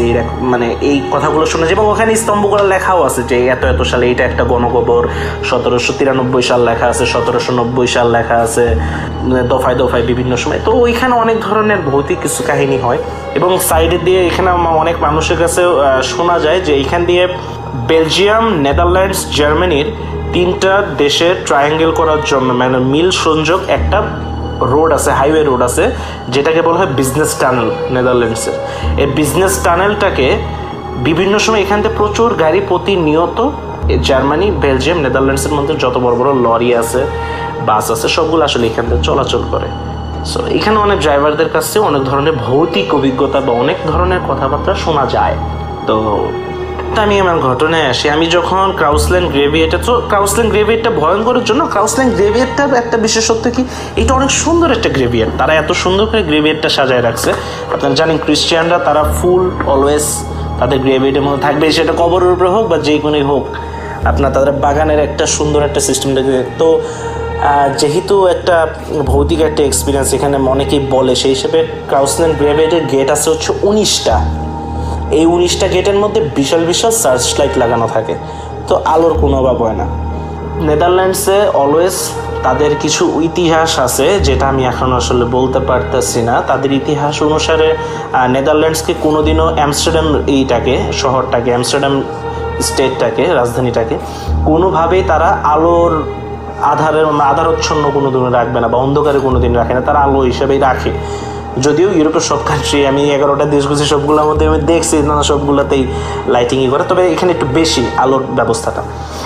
সো আমি যখন ক্রাউসল্যান্ড গ্রেভিয়ার্ডের কাছাকাছি আসি, অ্যামস্টেড স্টেশন ক্রস করার পর, যখন আমি 19 নাম্বার গেট, এই সাইডে হচ্ছে 19 নাম্বার গেট, আর একদম ওই সাইডে হচ্ছে 1 নাম্বার গেট। 19 নাম্বার গেটের থেকে 19 নাম্বার গেট থেকে ডাইরেক্ট 11 নাম্বার গেট পর্যন্ত হচ্ছে, এটা আমি যদি তুলনা দিই, 19 নাম্বার গেট থেকে 11 নাম্বার গেট পর্যন্ত দেখা যায়। তারপরে ডানে মোচন নিলে ডান দিক থেকে 10 নাম্বার গেট থেকে 1 নাম্বার গেট।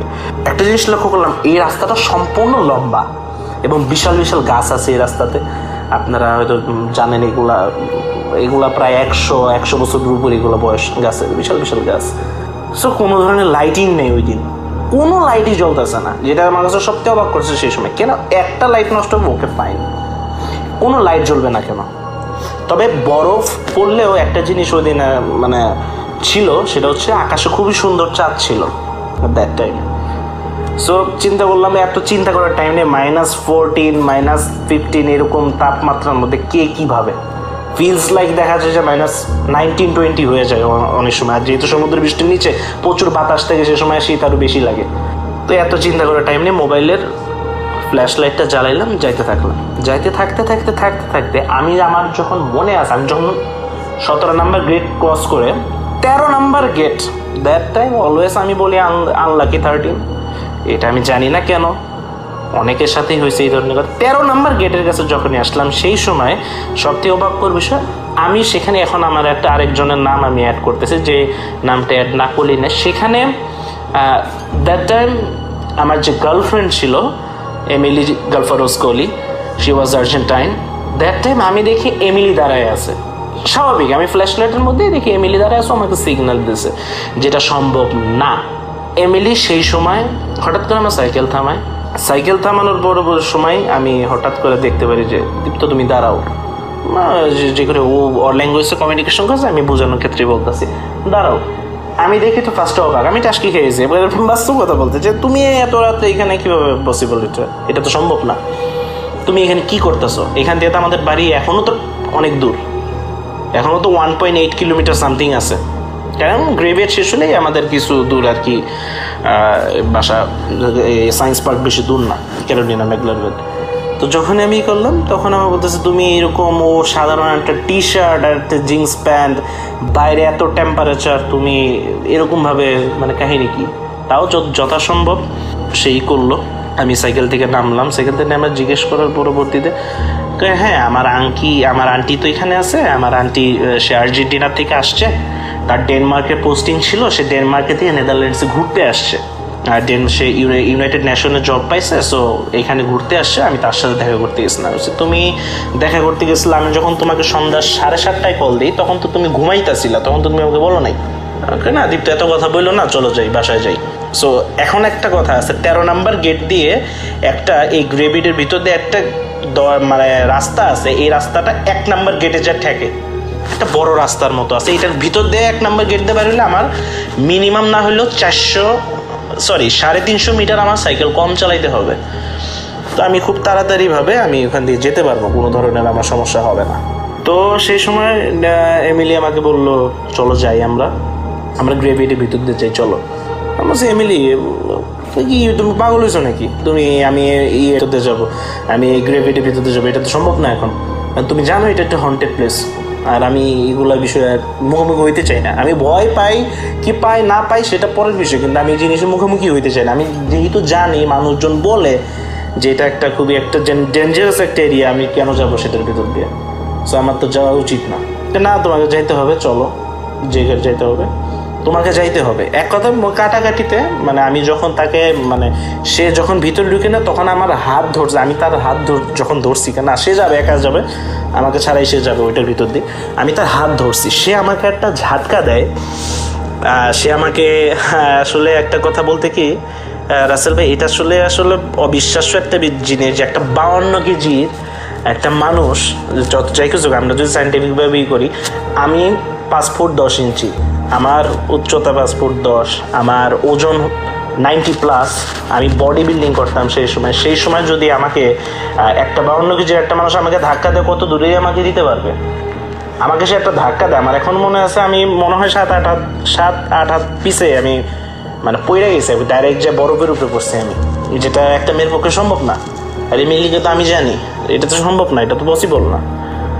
সো আমি উঠছি, যে করেই হোক, মোবাইলটা সাইডে পড়ে গেছিলো, মোবাইলে পুরা স্ক্রিন ফাইটে গেছে যে করেই, তাও মোবাইলের ফ্ল্যাশ লাইট জ্বলতেছে।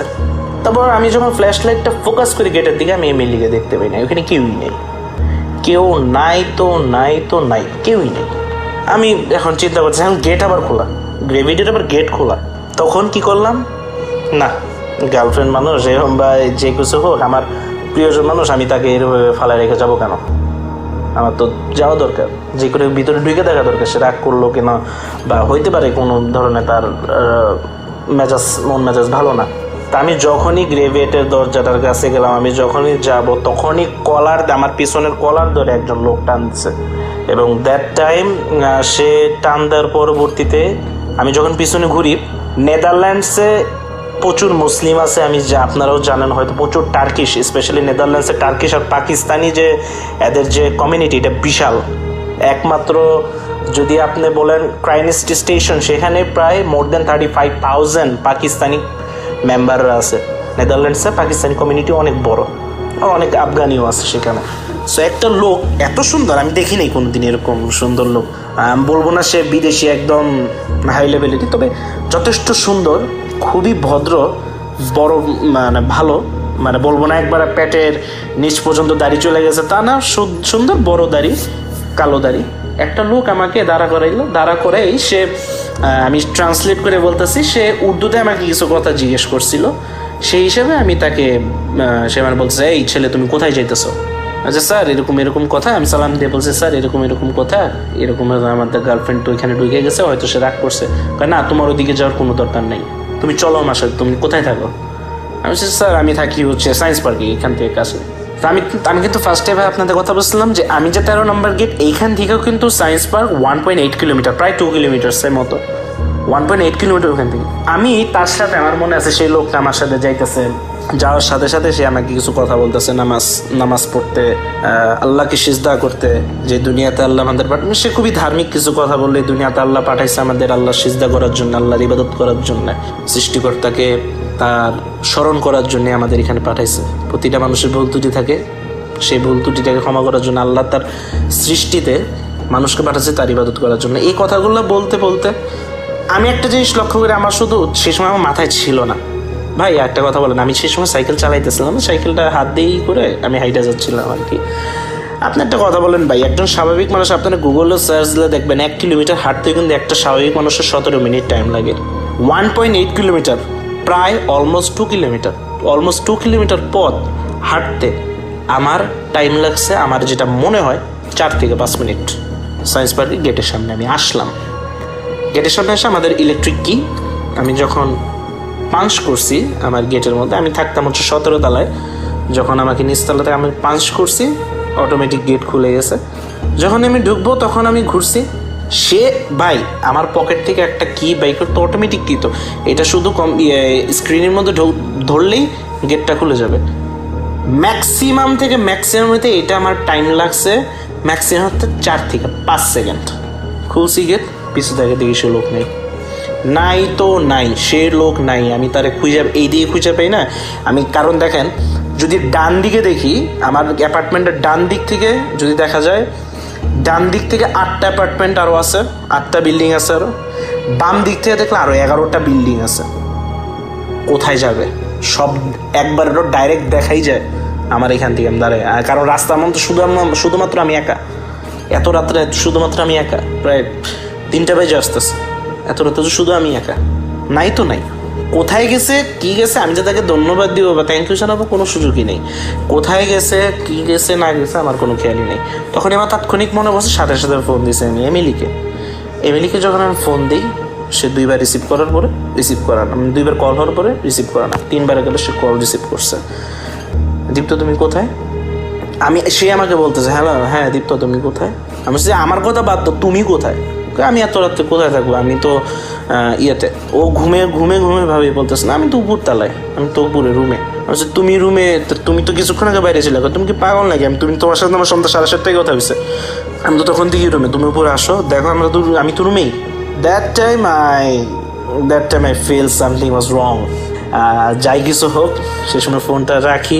আর এইটা ছিল আসলে একটা বেস্ট একটা এক্সপিরিয়েন্সের মধ্যে অন্যতম, যে জিনিসটা ছিল সেই জিনিস। তখন আমি সব কিছু রিপিট করি যে না আমি এত তাড়াতাড়ি কীভাবে আসলাম, যাই কিছু। যে জিনিসটা আমার সাথে ছিল অবশ্যই সেটা হয়তো আল্লাহ প্রেরিত একজন ভালো মানুষ বলবো না, অবশ্যই জিন হোক মানুষের তো ভালো কিছু ছিল ইনশাল্লাহ, এটা আমি মনে করি। এইটাই ছিল আমার আসলে মূলত এক্সপিরিয়েন্স। যদি ভালো লাগে, এটা আমার পার্সোনাল এক্সপিরিয়েন্স, আমার নিজের সাথে ঘটছে জিনিসটা। যদি ভালো লাগে তাহলে অবশ্যই শেয়ার করবেন। আর দেশের সকল মানুষের জন্য ভালোবাসা। আসসালামু আলাইকুম রহমতুল্লাহ।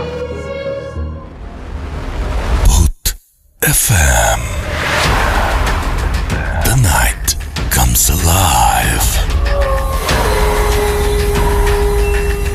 বিশ্বাস করা না করাটা আপনার ব্যাপার।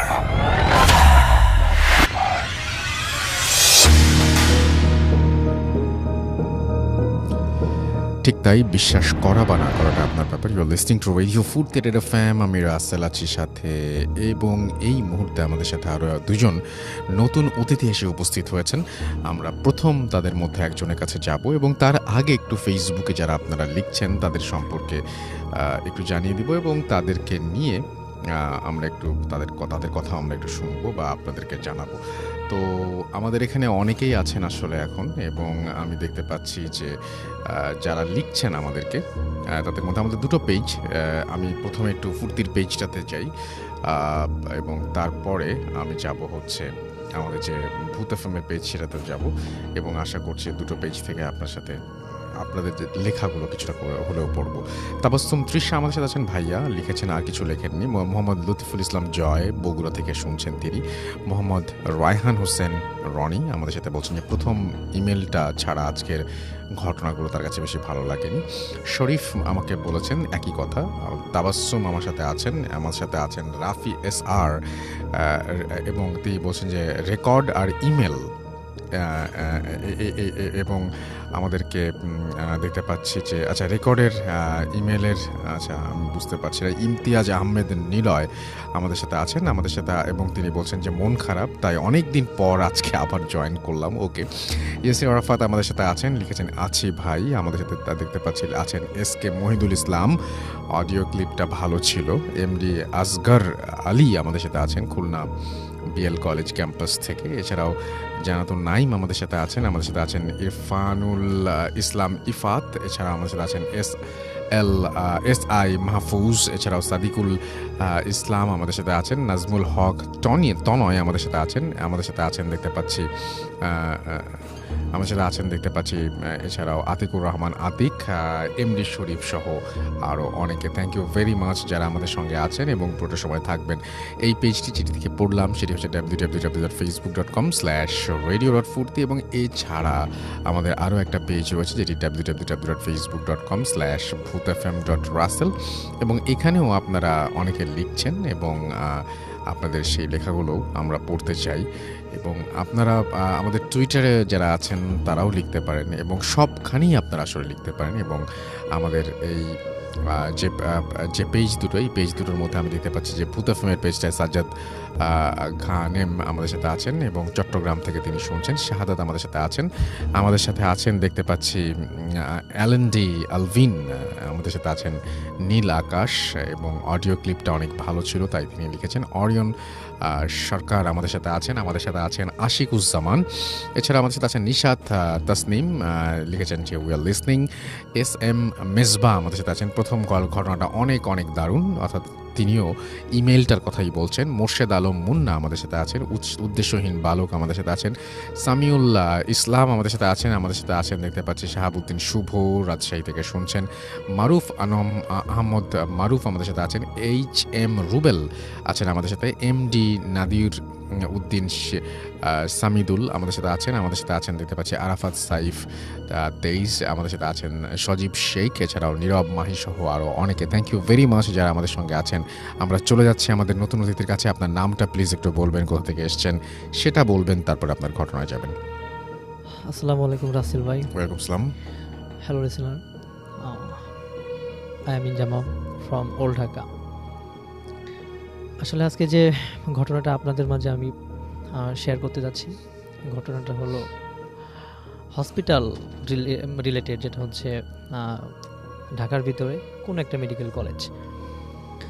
আসলে এই মেডিকেল কলেজকে ঘিরে বা এরকম জায়গাটাতে অনেক বছর আগে একসাথে অনেক মানুষের মারা বা লাশের ঘটনা আছে, যেটা আছে মেডিকেল কলেজটা যখন শুরু হয় কাজও বা তার আগের কিছু মানুষকে মেরে ওখানে নর্দমার ভিতর ফেলা হয়েছিল। জি। তো তারপরে ওই জায়গাটাতে মেডিকেল কলেজ গড়ে তোলা হয়। তারপর মেডিকেল কলেজ অনেক দিন পরিত্যক্ত ছিল। এরপর বেশ কয়েক বছর হলো যে মেডিকেল কলেজটা চালু হয়। আমি মেডিকেল কলেজটার নাম আসলে বলতে চাচ্ছি না, সঙ্গত কারণে। হ্যাঁ, আপনি ঘটনায় চলে যান। আপনার মেন ঘটনা হচ্ছে আমার আম্মু এবং আমার খালাতো ভাইয়ের সাথে। জি। আমার আম্মু আমার খালাতো ভাইয়ের বাসা, আমার আন্টির বাসায় 2 বছর আগে বেড়াতে আসে। দেন আমার আম্মু একদিন মেডিকেল কলেজে ঘুরতে যাওয়ার পরে আমার আন্টি ওখানে সিনিয়র স্টাফ নার্স, ওনার কাছে যাওয়ার পরে উনি ঘুরে টুরে যখন বের হয় হসপিটালের সারাউন্ডিং পরিবেশটা উনি ভালোভাবে দেখতে চায়। তো উনি ঘোরাঘুরি করে ছোট খালাতো ভাইকে সাথে করে নিয়ে। তো ঘোরাঘুরি করতে করতে এক পর্যায়ে আমার আম্মু একটা 38-40 ইয়ার্সের একটা মহিলাকে আমার আম্মু নোটিস করে।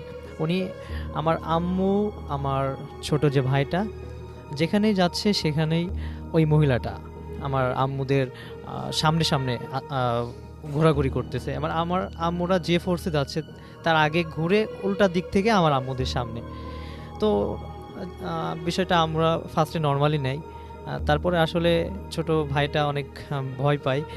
তো আমি একটু বলে রাখতেছি যে ওই মহিলাটার মানে হিজাব করা টাইপের, বোরকা টাইপের কিছু পরা ছিল এবং তার চোখ দুইটা আপনার হয়তোবা দেখবেন যাদের জন্ডিস থাকে বা বিলিরুবিন যাদের বেশি থাকে তাদের শরীরের কালারটা একটু হলুদ জাতীয় হয়। সেম মহিলার মুখের গড়ন বা চোখের মানে যে কালারটা ওরকমই দেখতে।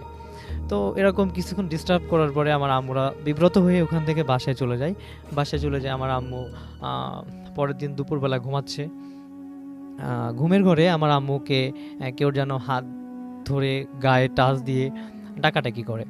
তো আমার আম্মু তখন ঘুম থেকে উঠে খুব খারাপ অবস্থা থাকে। আমার আম্মু আমাকে কল দেয় যে আমি একটু অসুস্থ, যার কারণে ঢাকা থেকে চলে যেতে হবে। তো আমি তখন আন্টির বাসায় ছিলাম না, আমি অন্য এক জায়গায় ছিলাম। তো আমার আম্মুর সাথে ওই দিন যে ঘটনাটা ঘটলো, তারপরের দিন ছোট ভাই, আমার যে খালাতো ভাই, ও একটু অসুস্থ হয়। ও এরকম ভুলভাল ঘুমের ঘরে ভুলভাল মানে বলে, বিভিন্ন ধরনের কথা সে বলতে থাকে। এরপরের দিন আমার আন্টি আমার সেই ছোটো ভাইকে, উনি রাত্রিবেলায় ডিউটিতে যখন যায় তখন আমার ছোটো ভাইকে সাথে করে নিয়ে যায়। তো সাথে করে নিয়ে গেলে রাত্রে যখন ছোটো ভাইকে একটা জায়গায় ঘুমাইতে দেয়, ঘুমানোর পরে আমার আন্টি ডিউটির কাজে ব্যস্ত হয়ে যায়। কিছুক্ষণ পরে আমার আন্টি নোটিস করে, সব বলে রাখি যে বছর 2 আগে সেই মেডিকেল কলেজটা একেবারেই অচল ছিল, তার মানে রোগী হতো না, খুব কম মানুষের যাতায়াত, সেখানে কোনো মানুষ তেমন একটা যাইতো না।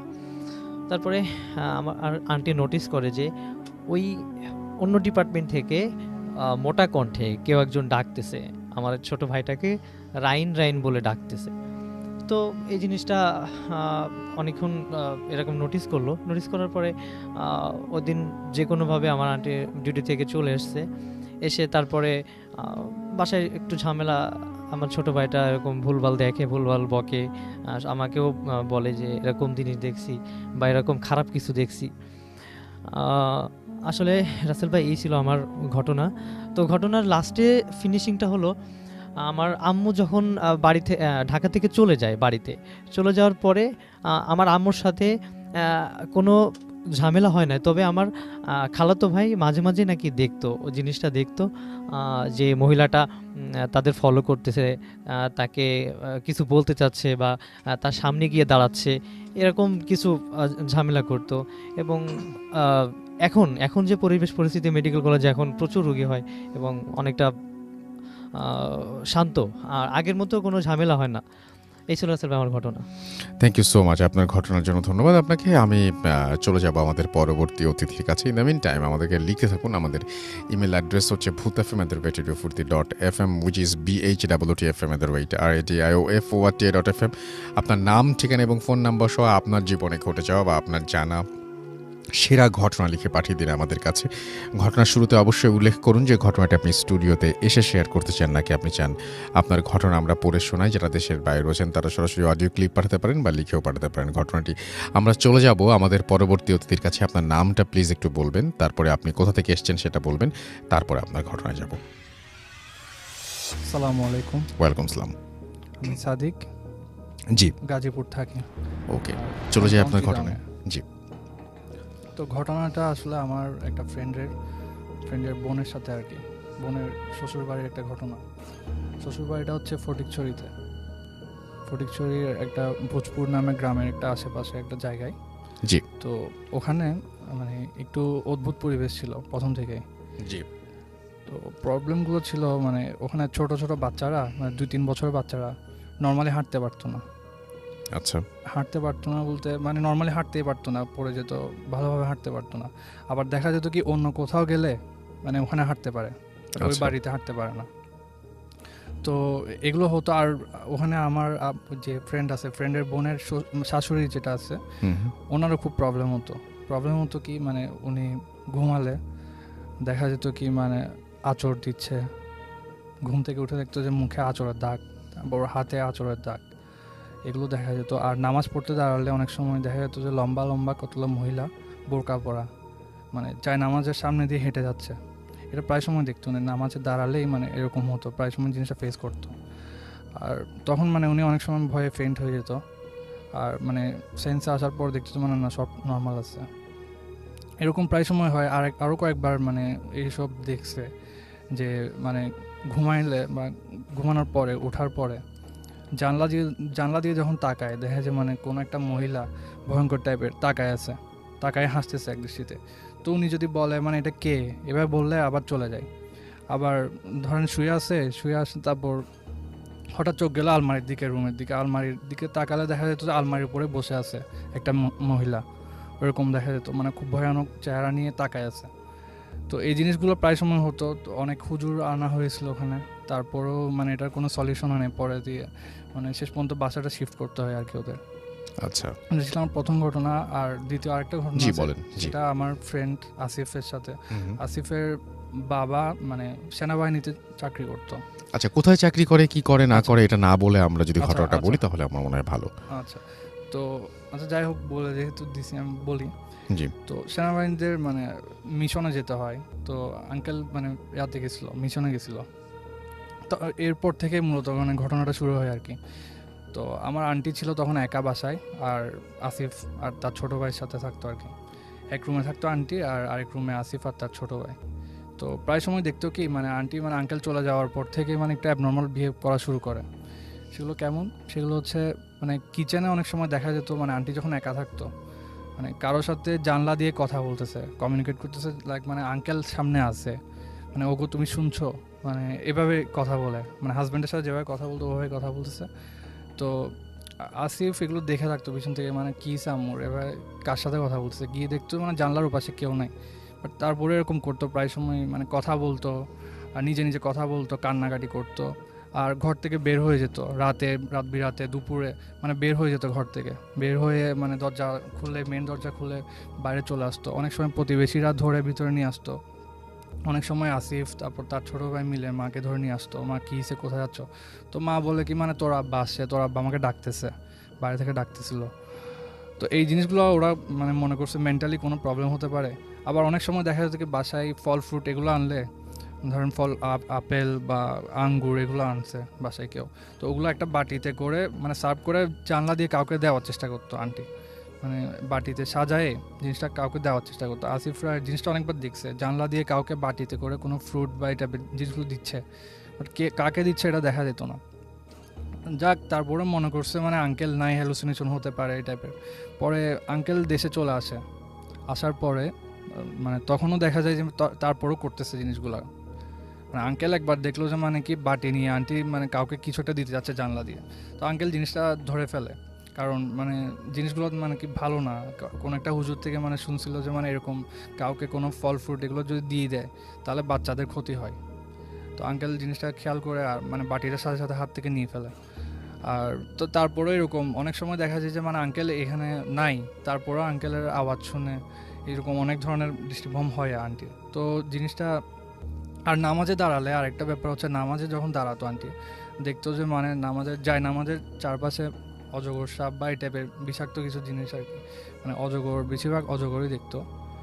আর এগুলো দেখে মানে ভয় পেয়ে যেত। পরে হুজুর একটা আসছিল, এটা হুজুর বলা যাবে না, আসলে কবিরাজ টাইপের আর কি। যাই হোক, উনি কিছু বোতলে পানি পড়া দিছিল মেবি, তারপর পানি পড়াগুলো খেতে বলছে আর নামাজটা পিছিয়ে পড়তে বলছে আর কি। নামাজটা মানে যতই সাপ টাপ এগুলো যতই দেখুক মানে নামাজটা যাতে না ছাড়ে, নামাজটা মানে কন্টিনিউ করতে বলছে। আর ওটা করতে করতে মোটামুটি আন্টি এখন মোটামুটি রিকভার করে ফেলছে, মোটামুটি সুস্থ আছে। ওকে, আপনাকে অনেক ধন্যবাদ আপনার ঘটনার জন্য। আমরা আরও একটা অডিও ক্লিপে যাব এবং সেই অডিও ক্লিপের পরে আবারও আমরা ফিরে আসবো আর একজন নতুন অতিথিকে নিয়ে। সেই পর্যন্ত আশা করছি আপনারাও আমাদের সঙ্গেই থাকবেন এবং আমাদের ঘটনা কেমন লাগছে, কী অবস্থা, সব কিছু আপনারা জানাবেন আমাদের ফেসবুক পেজে। আমাদের ফেসবুক পেজের অ্যাড্রেস হচ্ছে www.facebook.com/radio.furti and www.facebook.com/bhutfm.russell। চলে যাচ্ছি আরও একটা audio ক্লিপে। FM. The night comes alive. বিশ্বাস করা না করাটা আপনার ব্যাপার।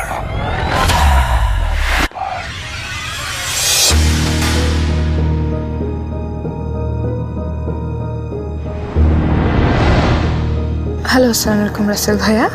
আশা করি আপনি ভালোই আছেন, কেননা আপনি সবসময় ভালোর দলে থাকেন। তো আমি মিথিলা বলছি সাভার থেকে। তো আজকে যেই কাহিনীটা বলবো সেটা হচ্ছে আমার বড় কাকির সাথে ঘটে যাওয়া, বড় কাকি বা বড় কাকার টোটাল ফ্যামিলির সাথে। তো আজ থেকে 9-10 বছর তো হবেই, মানে এর আগের ঘটনা। তো কাকা তখন পুলিশে ছিল, ওসিতে ছিল তিনি। তো তার থানার কাছাকাছি কোয়ার্টারে আমার কাকি মানে আমার কাকার ফ্যামিলি থাকতো। তো কাকার রাতের মানে কিছু কেসের কারণে রাতের ডিউটি পড়ে। তো রাতের ডিউটি পড়ার কারণে তার আস্তে আস্তে 1-2 এরকম টাইম বাঁচতো বা তারও বেশি কিছু প্রবলেমের কারণে। তো সেরকমই একদিন সবাই ঘুমিয়ে পড়ছে, তখন বাজে 1টা। তো আমার কাজিন রুমে ফোন টিপতেছিল বা ঘুমিয়ে পড়ছে, এরকম একটা মোমেন্ট। তো 1টা থেকে 1:30 বাজে এরকম। তো আমরা সাধারণত জানি যে সরকারি কোয়ার্টারগুলো এরকম হয় যে ফার্স্ট অফ ড্রয়িং রুম থাকে, ড্রয়িং রুমের পর করিডোর, দেন ডাইনিং রুম বা বেডরুম যেটা থাকে। তো আমার কাজিন সেদিন সেখানে ড্রয়িং রুমের একটা বেড ছিল, তাই সে ড্রয়িং রুমের বেডে ঘুমাচ্ছিল। তার পাশে তার ভাই ছিল। তো 1:30 বাজে দরজায় নক করে, যে নক আসে। তো আমার কাজিন সাধারণত জানে, সে দরজা খুলে দেয়। তো খুলে দিয়ে দেখলো যে তার মানে আমার কাকা তার বাবা চলে আসছে। সে দেখলো যে তার বাবা গেটে ঢুকছে, গেটটা লাগিয়ে দিল, সে ঘুমিয়ে পড়লো মানে শুয়ে পড়লো। তো এরকম করে চলে গেল। ঠিক সে কিন্তু দেখছে যে তার বাবা রুমের ভিতরে ঢুকে গেছে, মানে করিডোরটা দিয়ে ঢুকতেছে। এটা দেখে সে শুয়ে পড়ছে, তার আর কিছু খেয়াল নেই। 4টা 4:30 আজান দিবে ফজরের এরকম সময়ে আবার দরজায় নক করলো কেউ। তো দরজায় নক করার পরে তখন আবার আমার কাজিন ঘুমে হয়তো টের পায়নি, তখন আমার কাকি আবার উঠে দরজা খুলে দেখলো যে আমার বড় কাকা আসছে। তো সে বড় কাকাকে ঢুকতে দিল। দেন তারপর কাকা না ফ্রেশ হয়ে নামাজ পড়ে খেয়ে ঘুমিয়ে গেল। তো এর মধ্যে কাকা সকালে উঠে রেস্ট নিয়ে সে বেরিয়ে গেল। দুপুর টাইমে যখন তারা সবাই একসাথে খেতে বসলো, কোনো কথাতে প্রসঙ্গতে কথাটা উঠে আসে যে বাবা আসছে। আমার কাজিন বলে উঠলো, বাবা তো আসছে 1টা বাজে। কিন্তু তখন কাকি বললো, কি বলতিস, তোমার বাবা তো আসছে 4টা বাজে। দ্যাটস মিন এর মধ্যে যে 1টা বাজে কে আসলো অ্যান্ড 4:30 বা 4টা বাজে কে আসলো। তখন আমার কাকাকে জিজ্ঞেস করলো, তুমি কখন আসছো? তখন কাকা বললো, আমি 4:30 বাজে আসছি, আমার কেসের লেট হয়ে গেছে। তখন আসলে আমার কাজিন যে ঘুমের মধ্যে এটার ঘুমের স্বপ্ন বা হ্যালুসিনেশন যেটা হবে সেরকম কোনো কথাই নেই, কারণ যখন সে বিছানাতে উঠে তার ভাই সুযোগ পেয়েছে যে বোন বিছানাতে করে লাইট অন করে তার বাবা আসছে, ও এটা নোটিস করছে। অ্যান্ড তাহলে এই মোমেন্টে কে আসছিল সেদিন, কে বাসায় ঢুকছিল অ্যান্ড সেটা কে ছিল আসলে কেউ বলতে পারে না। এটাই ছিল আসলে কাহিনী। তো আমাদের জীবনে কখনো কখনো অদ্ভুত কিছু ঘটে থাকে, যার মধ্যে এটাই আমি আমার কাকির থেকে শোনা এটাই তো রাসেল ভাই, এটা হচ্ছে আমার ফার্স্ট স্টোরি। যদি ভালো লাগে তাহলে অবভিয়াসলি সবাইকে শোনাবেন। Thank you. আসসালামু আলাইকুম। Bhoot FM. The night comes alive. বিশ্বাস করা না করাটা আপনার ব্যাপার।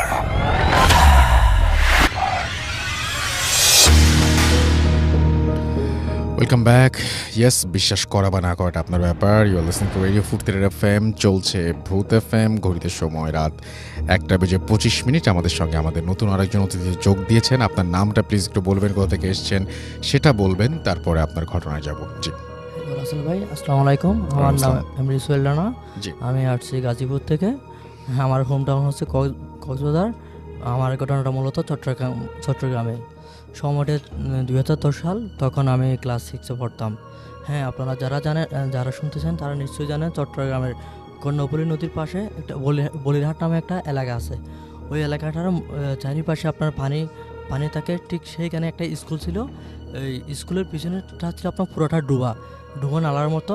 তো এই স্কুলের বর্ণনাটা দিয়ে এরকম, স্কুলটা ছিল আপনার 3 তলা। নিচতলায় ছিল একটা অফিস রুমের পাশেই ছিল আমাদের বাসাটা। আমরা 3 ভাই ব্যাচেলর থাকতাম, আর 2 তলা আর 3 তলায় ছিল ক্লাসরুম। তো আমাদের বড় ভাই যিনি ছিল উনি অফিস করতো। তো এই ঘটনাটি ঘটে আপনার রমজান মাসে আমার ভাইয়াটা অফিস থেকে এসে আমাদের সাথে ইফতার করার পরে বিশ্রাম করতেছিল।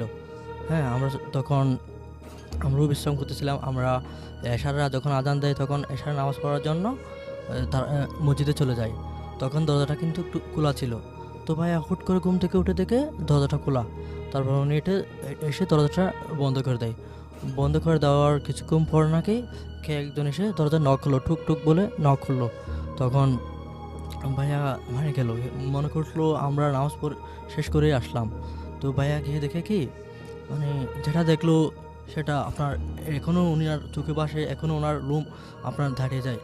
এমন একজন লোক দেখলো যিনি অনেক লম্বা, প্রায় আপনার ছাদের সাথে লেগে যাচ্ছে এরকম একজন লোক। ওনার মুখ ভর্তি সাদা দাড়ি, ধবধবে সাদা দাড়ি। আপনার ফেসটা ছিল অনেক সাদা, পৃথিবীতে নাকি এরকম সাদা মানুষ উনি কখনো দেখেনি। তারপর উনি তখন ওই লোকটা আমার ভাইয়াটাকে বললো আসসালামু আলাইকুম বলে হাতটা বাড়িয়ে দিল। যখন হাতটা বাড়িয়ে দিল তখন প্রচুর ভয় পেয়ে যায়।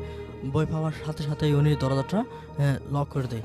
লক করে দেওয়ার সাথে সাথে ওনার কাছে নাকে এমন একটা ঘ্রাণ আসলো, ওই ঘ্রাণ কখনো উনি শুনে নাই। সুগন্ধি, এত বেশি সুগন্ধি যেটা ওনাকে আপনার এক প্রকার ভয় করে দিচ্ছিল এবং আবার ভালো লাগতেছিল।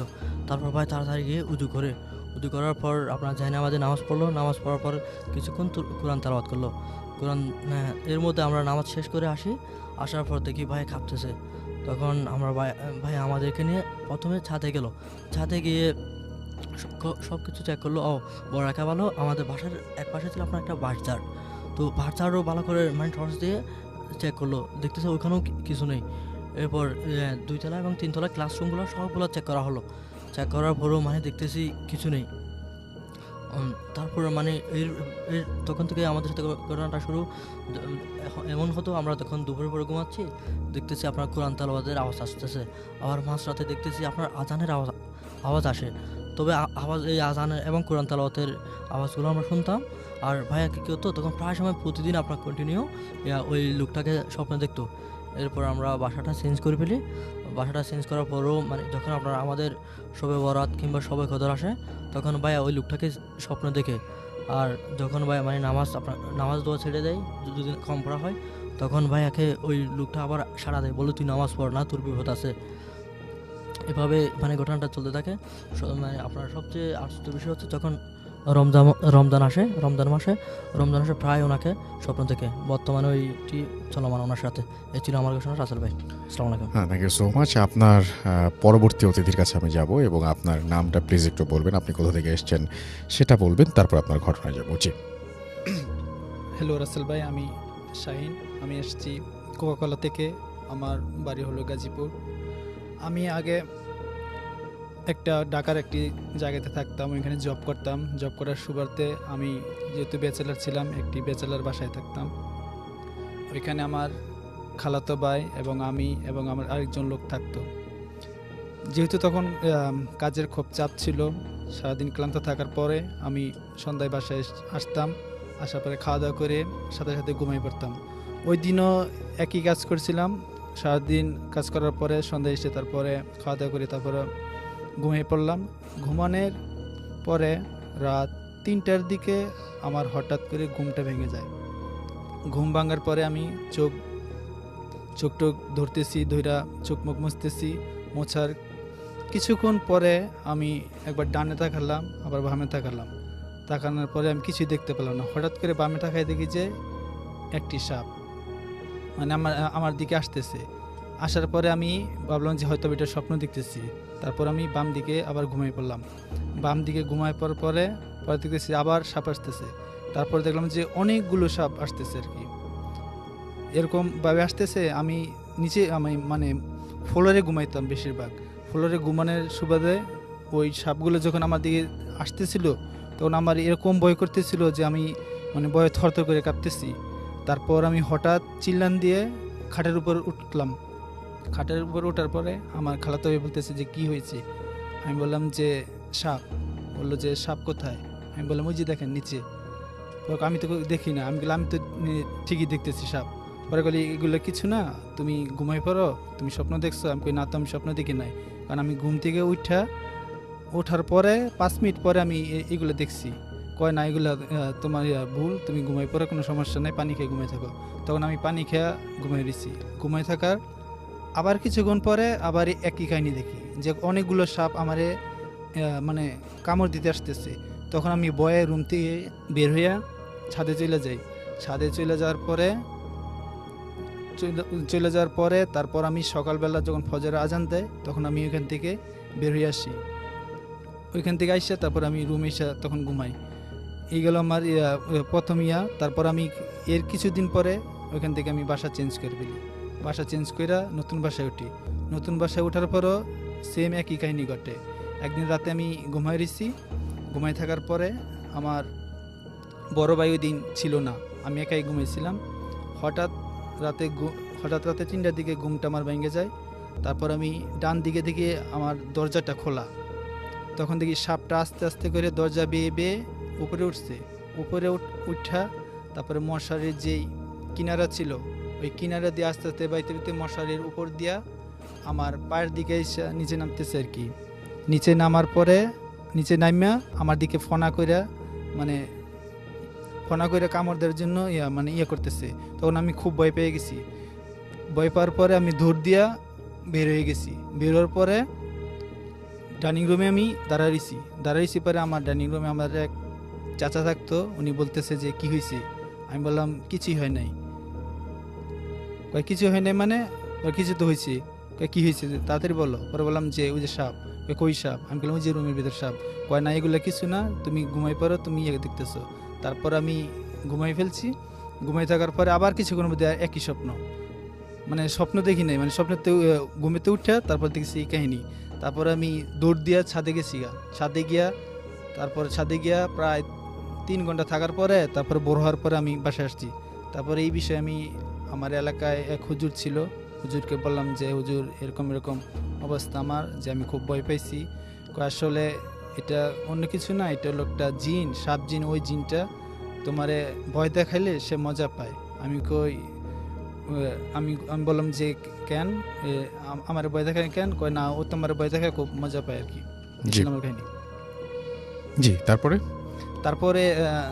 তারপরে মজা পায়। তারপরে আবার আরেক দিন রাত্রে প্রায় 3টা বাজে, তখন ওই সময় আমি মনে করেন যে ঘুম থেকে ওইটা ওয়াশরুমে গেছি। ওয়াশরুম থেকে মানে আপনি এটা কি এইগুলো কি এখনো ভুগছেন আপনি? না, এখন আর ভুগি নাই। তারপর আমি যে বিয়ে করার পরে এই জিনিসটা এখন হচ্ছে না, কিন্তু মূলত ওইটা ছিল একটা জিন সাপ, যেটা আমাকে জি। বই দেখে ইয়া করতো আর কি। আচ্ছা। ও মজা পেতো। উনি বলতো যে আমাকে যে হুজুর ছিল উনি আমাকে একটা তাবিজ দিয়েছিল, ওই তাবিজটা হয়তো পরবর্তীতে আমার গলা থেকে নিয়ে যায় আর কি। আচ্ছা, তো মানে এটাই আপনি মানে আপনার ওই তাবিজটার কারণেই হয়তো আপনার না এই না, তাবিজটা দেওয়ার পরে হুজুর দেওয়ার পরে তাবিজটা আবার ওরা নিয়ে গেছিল। আচ্ছা। আর ওই হুজুরটা বলছিল যে ওই সাপটা যখন আসবে তখন আপনি ভয় পাওয়ার কোনো কারণ নাই, আপনি বলবেন যে আচ্ছা আপনি আমার কাছে আসছেন না, আমি তো ভয় পাই। মানে কবে থেকে আসে না এটা? এটা কবে আসে? এই বছরে জানুয়ারি থেকে আর আসে না। কেন আসে না? যেহেতু আমি এখন বিয়ে করে ফেলছি, বিয়ে করার পরে এই আচ্ছা, জিনিসটা চলে ধন্যবাদ গেছে। আপনাকে। আমাদের সাথে আরও অনেক মানে ঘটনা আপনারা পাঠাবেন এটা আশা করব, এবং আমি দেখতে পাচ্ছি যে আমাদের সাথে অনেকে আছেন এখন ফেসবুকে এবং আমাদের সব জায়গাতে। এবং আমি যদি একটু আমাদের টুইটার থেকে আসি তাহলে দেখব যে আয়েশা সেতু আমাদের সাথে লিখেছেন যে যে স্টোরিগুলো আচ্ছা ঠিক মতো কেউ বলতে পারছেন এরকম মনে হচ্ছে তার কাছে। আয়েশা রহমান সেতু আমাকে লিখেছেন। SR রাজ আমাদের সাথে আছেন দেখতে পাচ্ছি মইনুর সাগর। এছাড়াও আমি দেখতে পাচ্ছি সোহেল রানা আমাদের সাথে আছেন এবং তিনি অ্যাপ দিয়ে শুনছেন। SK ঘোষ আমাদের সাথে আছেন দেখতে পাচ্ছি। এছাড়াও আরও অনেকেই আমাদের টুইটার পেজে, এবং আমি দেখতে পাচ্ছি যে আমাদের এইখানে আরও অনেকেই লিখছেন আমাদের যে ভূত এফএমের পেজটা রয়েছে সেখানেও। এবং আমাদের সাথে আছেন এমডি নূর হুসাইন, রুহুল আমিন আমাদের সাথে আছেন রাজশাহী থেকে, SI রাশেদ আমাদের সাথে আছেন, শফিকুল ইসলাম পাপ্পু আমাদের সাথে আছেন, ইউসুফ আহসান ইয়াদি আমাদের সাথে আছেন শোয়েব আহমেদ সিয়াম, সঞ্জিদা আক্তার মিথিলা আমাদের সাথে আছেন, এবং আমাদের সাথে আছেন দেখতে পাচ্ছি মোহাম্মদ অন্তর। এছাড়াও আমাদের সাথে আছেন আকিব খান আছেন আমাদের সাথে, দেখতে পাচ্ছি MD আফরিন রাফি। এছাড়াও আমাদের সাথে আছেন দেখতে পাচ্ছি জামিল আজম চৌধুরী, এবং আমাদের সাথে আছেন দেখতে পাচ্ছি দেবাশিস পল দীপু। এছাড়াও MD মিনহাজ হুসাইন আমাদের সাথে আছেন, আশা সরকার আমাদের সাথে আছেন ইমন খান হৃদয়, সঞ্জিদা আক্তার আমাদের সাথে আছেন দেখতে পাচ্ছি এছাড়াও নাহিদ হাসান আছেন আমাদের সাথে, হানিফ ইসলাম কাকন আছেন আমাদের সাথে দেখতে পাচ্ছি, ইমন খান হৃদয় সহ আরও অনেকে। এবং আশা করছি যে আরও অনেকেই আমার যেটা মনে হয় সেটা হচ্ছে যে আমাদের যে ইমেল অ্যাড্রেস সেখানে আপনারা আপনাদের ঘটনাগুলো পাঠাবেন। এবং আমাদের ঘটনার আমি একটা জিনিস বলবো, যেগুলো আমরা পড়তে চাই, যে ঘটনাগুলো মানে আমাদের অডিও ক্লিপ প্রচুর আমরা পাচ্ছি, আমাদের এখানে গেস্টও অনেকেই আসতে চাচ্ছেন, কিন্তু আমরা যে ঘটনাগুলো ইমেল থেকে পড়তে চাই সেরকম ঘটনা বেশ কিছু আমার মনে হয় যে আরও বেশি বেশি করে যদি আপনারা পাঠান তাহলে অনেক বেশি ভালো হয়। এবং যারা চান যে তাদের ঘটনা আপনারা লিখে পাঠাবেন, সেই ঘটনাটা একটু আপনারা মানে লেখার সময় দেখবেন যে আপনারা যেভাবে লিখছেন সেজন্য পরিষ্কারভাবে বোঝা যায়। এবং আপনারা অবশ্যই চেষ্টা করবেন বাংলায় লিখলে তো খুবই ভালো। আপনারা এছাড়া অনেকেই জিজ্ঞেস করেন যে কীভাবে লিখে পাঠাবো, আপনারা চাইলে ইংরেজিতেও লিখতে পারেন, এটা পুরোপুরি আপনাদের ব্যাপার। তো যাই হোক, আমি যেটা করব সেটা হচ্ছে এখন আজকের মতো এখানে শেষ করতে চাই আমাদের এই এপিসোডটা। এবং আগামী এপিসোডের জন্য আমি অলরেডি যেটুকু জানি যে আগামী এপিসোডে আমাদের সাথে আসবেন ডক্টর আলিফ থাকবেন, তিনি আমাদেরকে কনফার্ম করেছেন অলরেডি। তো নেক্সট এপিসোড শোনার আমন্ত্রণ রইল। এবং আমাদের ইমেল অ্যাড্রেসটা যাওয়ার আগে আরও একবার জানিয়ে দিতে চাই, আমাদের ইমেল অ্যাড্রেস হচ্ছে bhootfm@furti.fm, which is bhwtfm@radioFORTI.fm। আপনার নাম, ঠিকানা এবং ফোন নাম্বার সহ আপনার জীবনে ঘটে যাওয়া বা আপনার জানা সেরা ঘটনা লিখে পাঠিয়ে দিন আমাদের কাছে। ঘটনার শুরুতে অবশ্যই উল্লেখ করুন যে ঘটনাটা আপনি স্টুডিওতে এসে শেয়ার করতে চান, নাকি আপনি চান আপনার ঘটনা আমরা পড়ে শোনাই। যারা দেশের বাইরে রয়েছেন তারা সরাসরি অডিও ক্লিপ পাঠাতে পারেন বা লিখেও পাঠাতে পারেন আমাদের ঘটনাটি। আজকের মতো এখানেই শেষ করছি, কথা হবে আবারও আগামী শুক্রবার। সেই পর্যন্ত সবাই ভালো থাকুন, সুস্থ থাকুন, মোস্ট ইম্পর্টেন্টলি ফুর্তিতে থাকুন। টাটা। Radio Futi 88 FM.